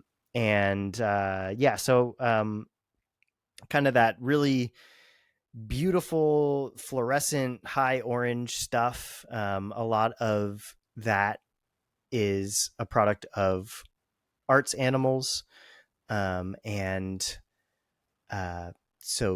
yeah, I've got those. I've got some animals that are from Barry Miller's I guess line, if you will. So Barry Miller, Womas, and crossing those two streams has yielded some really great results. I think that the really, really beautiful high orange male that I was lucky to get from Dan, that thing just produces ridiculous offspring with everything that I've paired him to. His genes are very strong. And let's see, I was just in the right place at the right time. I don't have any lineage information at all, but my best Woma female that I ever had was an animal that I called Tangy. I was able to acquire her from like a father and son that just had the one snake as a pet, and they didn't like it because Womas bite everything. And so I picked that animal up from them because they just wanted like a family pet that wouldn't bite them, and they didn't want their Woma anymore.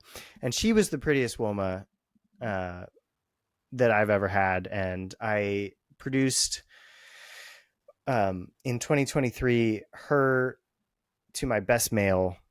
I produced a clutch from them, and that is the best stuff that I have produced to date. And I'm raising up 1.2 of their offspring that I'm really excited about. I kind of actually I sold a bunch and sent a bunch away, and then she passed, and so I reacquired some of the babies. So yeah, that's kind of my most exciting stuff with the Womas that should be hopefully ready to go in a year or two. And then I also am working with some Tanami Desert locality animals that were imported by a guy named Warren Klein from South Africa. And those are really, really cool just because they are a locality and unrelated to the U.S. stock. Hoping to produce those this upcoming season for the first time. So, yeah. Very cool. So, just by curiosity, you're talking about having that clutch from your two best looking ones. Two things. One, and do you notice any ontogenic color change as they raise? And two, how are you picking them? What made you say, I want those ones? Well, the pattern is the pattern out of the egg. So in terms of evaluating banding, you can pretty reliably do that right off the bat. But color definitely comes in over time. and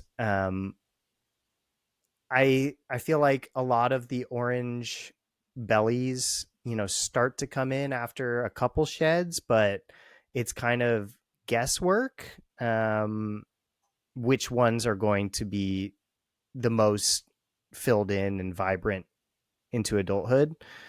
Um, I don't think that you're really settled on what your animal looks like until maybe 2 or 3 years old on a standard feeding regimen. Um, and then, of course, the really nice ones are the ones that stay pretty. So, I have some older animals that I was able to acquire.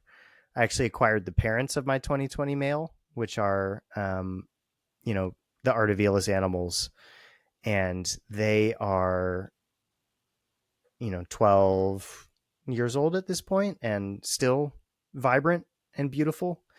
Um, Whereas other animals definitely fade after the 5, 6 year old mark, it seems. But no, when I'm picking them, I'm definitely picking uh, really clean, well defined banding, because I like that. I'm not a big fan of the reduced pattern thing um, that pops up. And then I am just going for the most vibrant uh, color that I can. But it is a bit of a guessing game. I sent one to Casey Lazick that he posted a picture of that made me want to cry. It's like it is much prettier than the the sisters that I held back. So, it's an imperfect uh, game, or it's not a science, I guess, that I have completely cracked. Just best guesses. I should have kept them all, but you know, I need money too. So, Yeah, Not in the at least it went into good hands. oh yeah, yeah, no doubt about that. And he sent a really beautiful mail back my way as well. I'm really fortunate to have. He has some insane womas, but yeah.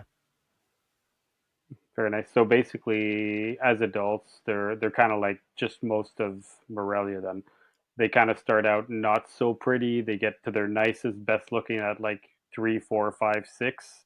Would that be fair to say? And then as they get much older animals, they dull out.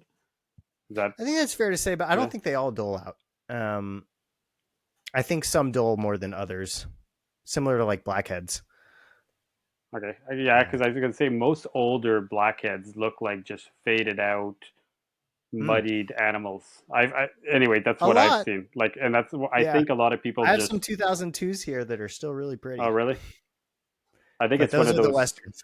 Okay, I was gonna say I think a lot of those people just tend to show the picture of when it was at 5 years old, not when it's at Oh yeah. 15. Yeah, definitely. And I get that. I mean, I think that that's probably what most people do with anything, is show it at its best. But yeah, they definitely, they do start to flash the color at you after a couple of sheds, but I don't know 100% at what point it becomes clear like who's going to be the best one. I just haven't been in a position to hold them all back and find that out yet. To the Do extent you it's have find any? outable. But yeah. Do you guys find any Don Patterson kind of? I don't think he even categorized it as his own line, but I know he's known for kind of some nice orange He Womos, at he least up calls here. his the red line. Oh, I don't know if that Yeah. means anything to you. That's what he I calls it. haven't come across it, but yeah, no, that's cool. Okay. Yeah, I know his Perthensis and that have made it down Yes, to you yeah, guys, but I definitely. wasn't sure if that stuff has also made it down. I'm It's sure it's around somewhere, but I'm not Yeah, sure it's if totally they labeled possible, it as it. but I don't think people, in most cases, like you were saying, they don't tend to say like this is a Patterson Woma or try to keep that pure. They're just Woma, put any two together. Yeah, Yeah. that's probably what he did anyways. Like I don't think he even. I think it's more like other people placing a name on it when it's probably just from whoever he got his from, right? Your Most likely Casey. Don does a lot of deals with Lassick. As far as I know, he's really good buddies with them, and he used to, when it was easy to ship Australian animals through U.S. Canada, he used to move his animals through him, and vice versa, very very frequently. He's having a lot of struggles now because U.S. Fish and Wildlife are unpredictable. Let's put it that way, and have made it a lot harder. But a lot of animals that have come from him have gone through Lazic. From my understanding, I might be wrong, but my conversation with him, that's what he was talking about. Nice. Yeah, that's awesome. Yeah, talking about Lazic line, just to spur off from Womas for a second, have you thought about keeping Angolans yet? Or are you waiting for Owen to breed some and then he can take some from them? They don't really do it for me. They're cool, but I'm not interested. So why? Yeah, you sound like you're in Dominic's camp. I want to know the why. I've tried it. I've bred them 3 years, and they did nothing for me. Oh yeah, I don't know. I think they're just like, I get it. They're really cool. I respect them as a species, but I don't really want to keep them. So for me, the big thing was prehensile tail, and I know it sounds weird, but every animal is at least arboreal here, and I'd love to see an animal hanging all that. And to me, that's just a slug that falls off a branch. Like that's something that I really like. To me, I don't get a snake. How can a snake not hold onto a branch? Like it just doesn't make sense. Well, you probably wouldn't like my dirt snakes then either. No. The sand python, yeah. Which ones? Womas. Oh, I have Womas. I actually kind of they somewhat hold on. You don't think so? Yeah.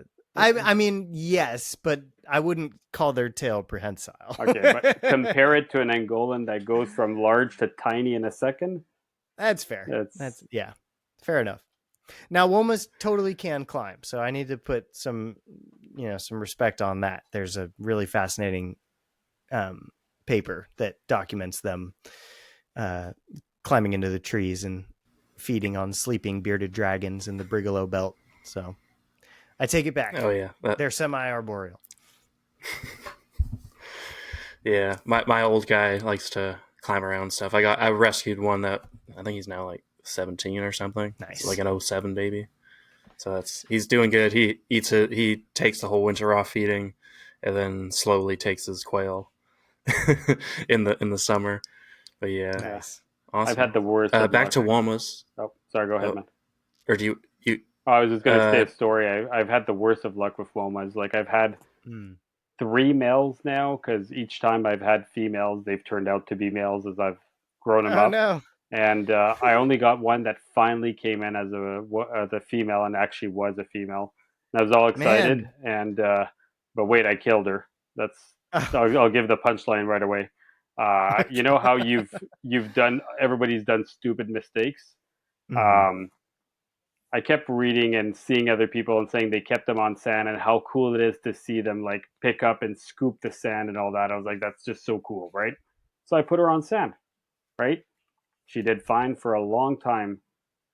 Only problem is when you feed rodents that were thawed out in a bucket of water, right? You feed it to them, the rat goes in the sand, they eat it, and then they get all that sand all around on their saliva, around their mouth. She fused her mouth shut. So the saliva and the sand had actually tied her lips together, and I couldn't really tell. I couldn't see it. She just stopped eating for a little while. Took over a month before I noticed that her mouth wasn't opening anymore. And I finally pulled her out. I ripped off, like, it was like a good 3 or 4 millimeters of saliva and sand caked that had taped the mouth shut. Anyway, so she was sick after that. RI, I could never fight it off, and eventually it passed away. So anyway, that's been my story of Womas. I've had Womas for about 8 years, and I've never been able to raise up a female yet. So it's the one species that I'd love to breed, and now I still have one male, and I still don't have females. Dang, so yeah, that's brutal. I'm not there yet. I will say too, they're the easiest snake to pop of anything that I've ever produced. So I don't know how people are missexing them for you. Yeah. But I have a buddy that breeds them for me, like breeds them every 2 years, and he's had almost full clutches of males each time. He has only they give out Dang. about 6 or 7 eggs, and it's always been all males. So it's been like, Yeah. I'll wait another Gnarly. 2 years. I'll wait another 2 years. So, Yeah. yeah, Well, I don't know how to do it, but if I can send something to Canada, let me know and I'll send you something, I dude. would love it. I'd love it, but I don't think it's that simple. The problem Oh is man. you can't guarantee your animals will get here because even though you can apply for the permits, everything, it doesn't guarantee that you Fish and Wildlife will let it through. Dang. So we have no Well, problems getting Australian animals through the border from anywhere else in the world, just not United States. that makes a So lot of sense. you guys are fun. We love our American brothers. Oh boy. Yeah, I just had my. Yeah. I was supposed to get some Bahama boas down from Steve Woodward, but Fish and Wildlife wanted more information than what we can kind of provide, even though they were brought in the thousands in the 80s and 90s. So even though it's a legal West Indian boa that nobody would even smuggle, that nobody even cares about, they were like, oh well, you don't have like 4 generations of lineage on it. That's Like ridiculous. Yeah. they wouldn't approve it. But I'm sure if it landed on somebody else's desk, it would have been like, that's good, Totally. next. So it's hard to deal with sometimes. Good to know. Uh, All right.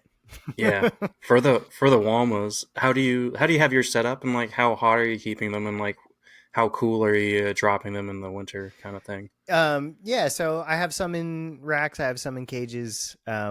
Just standard high 80s, low 90s hot spot. My apartment, I don't have heat or air conditioning, so they fluctuate with the seasons quite a bit in terms of ambient. And my main room definitely falls into the mid 60s, occasionally low 60s during the winter. So they always have, you know, in the rack, they always have the hotspot left on from the heat tape in the back. And then in the cages, I use thermostats obviously and whatnot. So they have the heat, but I'd say the ones in the rack probably um, get decently cold during the winter. And um, I've produced,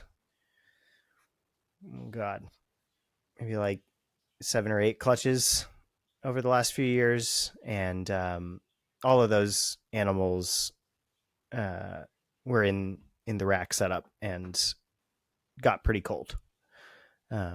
So yeah, and I keep them on like a sandy chip style um, substrate, which is not sand, but they can push it around and do all that kind of stuff with it. I do see them doing the scooping because it's kind of loose and granule, but yeah, that's really about it. They're straightforward. Nothing weird. Very simple. If somebody was okay with getting bit, you would kind of recommend it almost as like a good semi-beginner snake. Oh Like if yeah, they somebody like could. knew what they were getting into, like they're super hardy, and as No, long as yeah, they're feeding well, there's nothing hard about them other than they will bite you probably. But care wise, it's as easy as it gets. And I will say they too, every single Woma that I've produced has been puppy dog tame, docile for the first year. The babies don't bite, but once they get to be about a year or two old, um, that's when they start chewing everything. I was So gonna say it's don't not get even lured into a false sense of security. it's not even biting, right? It's that stupid where they just go, Oh they're yeah, on your hands yeah, and they just like put their head in, then they tilt it, and then yep, you're like, okay, here it comes. Takes about 2 3 seconds, and then they just go like idiots. For exactly. it's so annoying. It's always like you got to move your hands out of it because you know it's about to come. Yes, Same yeah, thing with 100%. blackheads, or is that just a Woma thing? No, it's definitely more of a Woma thing. The blackheads, the westerns that I have are more bitey than the easterns. They're not trustworthy, but they don't really do the nose nuzzling thing. They just kind of sideswipe um, if they're going to do it.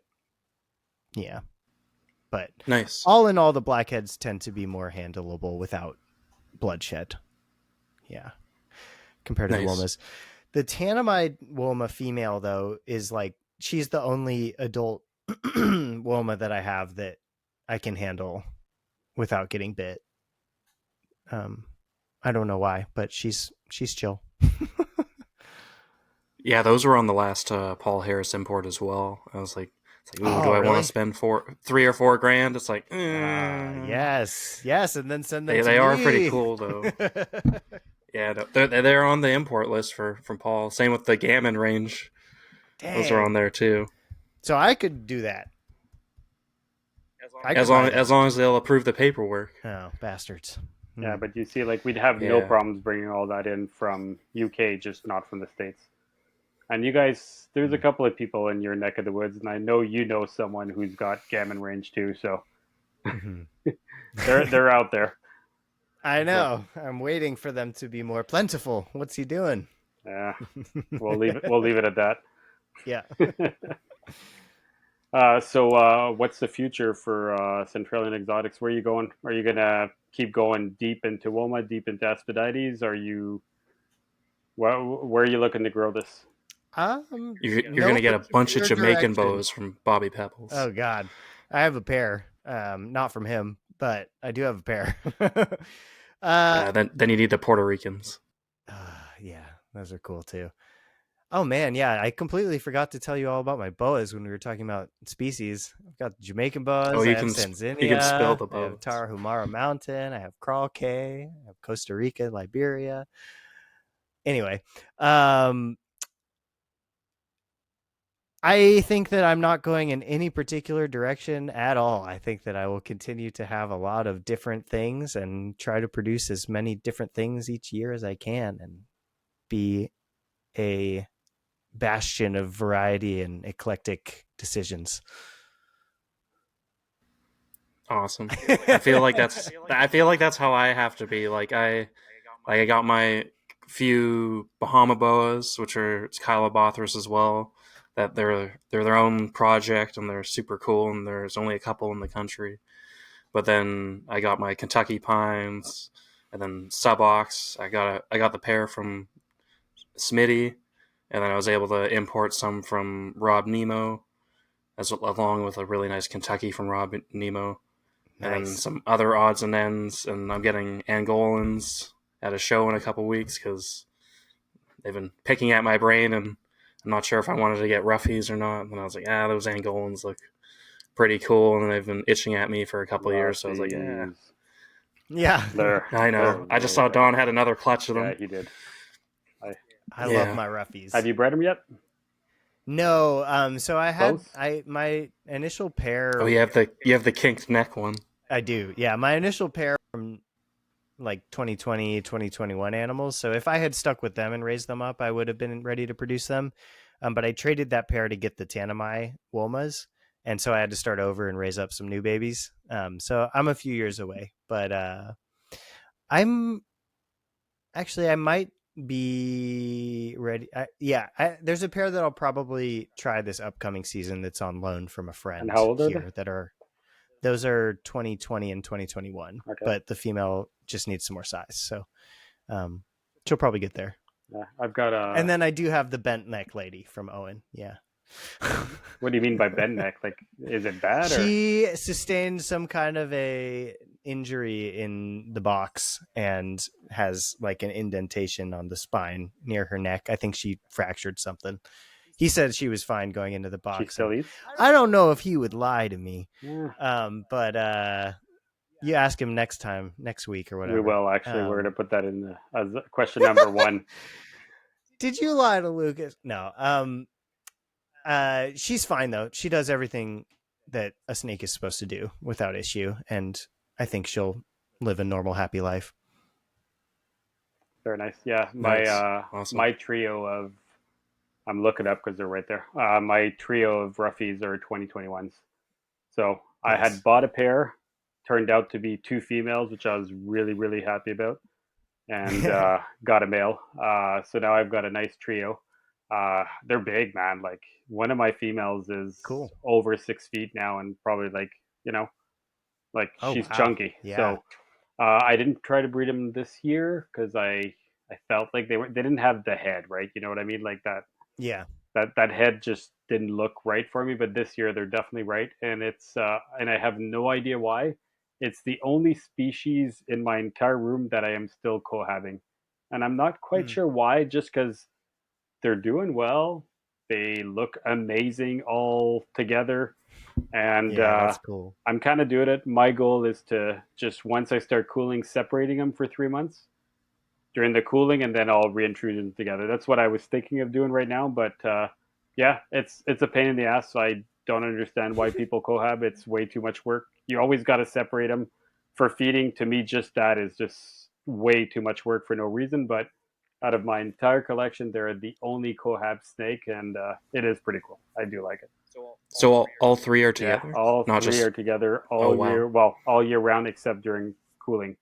So that's my plan. I'll see if I regret it because I haven't bred anything by cohabbing, but for some reason I decided that's what I was doing with them. I think I was missing a cage, and I decided to put all three of them together and kind of went from there. Nice. Yeah. Yeah, they're Nice. awesome. They're super cool. Yeah, them and the Angol. I just picture the Angolans like in almost a similar setup as the Roughies in like that rock shelf with a few branches. Obviously, Angolans for like Namibia, but like Roughies for the Kimberley, like that same like rock shelf, perfect display for a living room because they're not going to be like a Coluber that's going to have a big liquidy poop once a week. They're gonna have their solid poop like once every 2 weeks or a month, and they're gonna sit there and be like a good display animal. Yeah. It's like my perfect like stack of cages in the living room kind of thing. Eventually, that'd be cool. So I Absolutely. don't know if you've seen that with yours, Lucas, but I find that roughies are ridiculously arboreal. Like I have a really large amount of branches on mine, and I'd say 95% of the time they're in the branches. They don't go down to the floor. So it's Yeah, no, definitely. I mean, bumpy chondros. yeah, but if you compare that to the Angolan, it's 95% on the floor, not Hmm. the opposite. So that's why like you're comparing them as the same thing. I'm like, nah, I feel like they're the complete opposite. Like they're Yeah, not. I'm not saying they're the exact same thing, but Angolans are in like a similar area where they live on like the rock shelves. They're not climbing into trees too much, but they like live in similar habitat, probably just fitting in slightly separate niches. Is what I've observed from what I've kind of taken in from information. But yeah, fair enough. My already I think uh, a good question to as like a final question almost would be what's like a cool herping story that you've had recently? Obviously, you live in California and you do field herping a bit, and obviously it was a part of your job, Hmm. and you keep a couple native herps. What's like a fun herping story you've encountered in the last year or two that's really memorable for you? Last week we had Bill Hughes talking about how he almost killed himself on the side of a mountain flipping a Zonata. That was really cool. But Nice. yeah, That no, sounds like a blast. Let me think. Yeah. Well, I mean, it's not.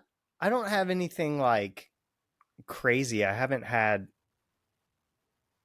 many mishaps. I've told the story before about when I was on a project in old growth redwood forests for work, and um, the crew told me last minute that day that they had to like emergency dewater the creek on the project, and this creek was full of Dicamptodon, California giant salamander, and like hundreds of larvae.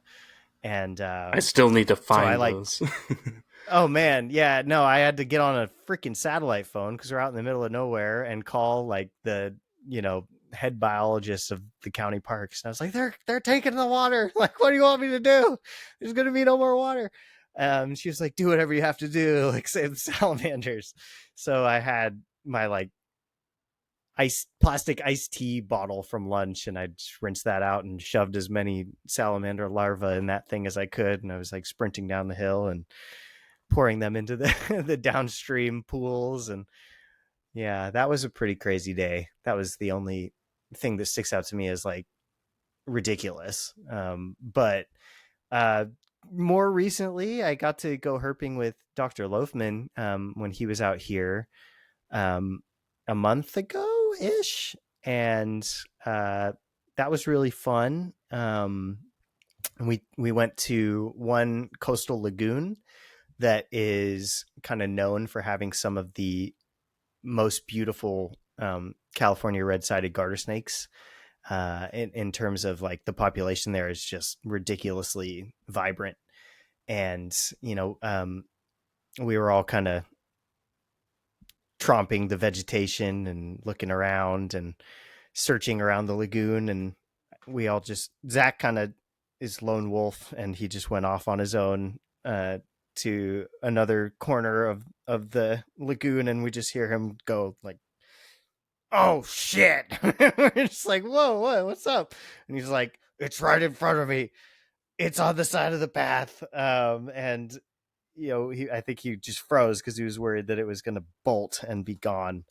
But yeah, he made the grab, and we saw just one of the most beautiful red-sided garter snakes that I've ever seen. So that was pretty neat. Not bad for a West Virginian to come and see one of those. Nice. Yeah. Don't you guys have Yeah, up here we don't have the red-sided red-sided. snakes? No, I thought you guys did. We just got the commons, but like here in Vancouver is the Puget Sound subspecies, and then in the interior we got the normal valley garters. So like they're actually really nice. Like sometimes we got terrestrials out when we go looking for gophers and Norpax and rubber boas and that. Nice. But honestly, we found more valleys in some of those basins than we did terrestrials, which is kind of hilarious. And they're like super nice. They have the nice bright yellow, black, and then a little bit of red. And it was Nice. the last few we found are pretty cool. Here, I wish we had the blue ones because I know down by Seattle you got some nice blue Puget Sound garters. But yeah, up here it's just like the normal ones like those. You got terrestrials still. Like you got all, and then Northwesterns, which are like have like an orange stripe instead. And it's odd how you got all three subspecies sometimes like all in the same area, and I don't think they hybridize. Like it's odd how they're able to like not really. I'm sure maybe they do, but I've never really come across anything that looked like a hybrid, which is really odd when you have three species in the same genus living in like the same. Because we got the dike systems down by the farmland, down by the sea, and the garter snakes just hibernate and brumate in the big rock piles in the dikes, and they don't seem to really hybridize. Maybe they do, but I haven't really come across anything that has thrown up red flags, and you catch hundreds of them in February or in October when it's getting cool out again. So yeah. Very cool. Yeah, that's neat. Yeah, still need to find rubber boas though locally. Yeah, there's been a couple INAT sightings like an hour away, but our good spot is 3.5 hours away in the Okanagan. But there we can almost guarantee at least 1 to 4 a night on that road. Yeah, they're awesome. Yeah, I finally found my first on that trip with Loafman. We got like 4. Yeah, of there's them, nothing. Yeah. Nice. Yeah. It's when you find them though, you're like, this is so cool, but like I also don't want to take this home. Like you're like, oh, maybe I would take it home, like just not tell anybody. But then like you find it, and you're like, I just want to let this go. Yeah. Like they're super cool. They're super soft. Like if we were allowed to keep them, I'd probably have a pair in like a cool naturalistic setup. But they're just super cool, and it's like amazing how like hardy they are. Because like we found some babies where like they're probably this year or last year's babies, and the thing is like probably eating 3 pinky wild mice or something, because it's just like a full sausage, which is hilarious. Yeah. So yeah, they're crazy. So I'll ask this one more question before we close it out there. So having more babies than you've ever produced before, what do you plan on using as an outlet to move them? Are you thinking like Morph Market, shows, Morph etc.? Market, Instagram. I've got some lists. I don't think it'll be too hard, luckily. But yeah, I have done the Sacramento Reptile Show in the past, which is kind of the biggest one near me. I'm not planning on doing it. I don't really like shows. I would much rather, connect with people through Instagram or Morph Market, and do things that way. But yeah, we'll see. Yeah, I might do one someday. But yeah, that's the plan. So my daughter just arrived from her cottage. I'll say a huge, gigantic thank you, Lucas. I really appreciate it. If you stick, Oh, I'll be back in 5 minutes. I'll let Michael go. Are you good to do the exit and do all that stuff? I'll be back in 5 minutes if you're still on. Oh yeah, no Okay, I'll be worries. back in five. Cool. We'll be on for a minute If you're after I not back close it there, out. Lucas, a million thank you. You're freaking amazing. Oh, of course. Thank you. Alrighty. So, if anybody wants to get a hold of you, how should they do that? And where Yeah, can they find you? Centralian Exotics. I have Instagram, Facebook. My website has a contact field. www.centralianexotics.com. And I think my phone number is even on the website, so you can just text me. But yeah, that is the best way. I don't do super well with Facebook messages because it's super annoying how you have to like navigate to your page and try to find them. But Instagram or email is great. Awesome. Sounds good. Yeah. Alrighty. To get a hold of Dominic, you can reach out to him on Instagram at Dom's Reptiles, or you can reach him on Facebook at Dominic Cabanu. Then I'll have that down in the show notes. To reach me, you can just message the Reptile Rejects page, and I'll get back to you as soon as I can. Yeah, you can find us on Spotify, Apple Music, Amazon Music, and I'm trying to get these on YouTube. But yeah, awesome. So everybody, you have a great evening, and for the Canadians out there, have a nice holiday Monday. Next week Lucky. we'll have Stephen Cush on next week. I mean, on tomorrow actually. I'm still debating on when we'll release it, Next so week. we'll see. Alrighty, you guys, take it easy.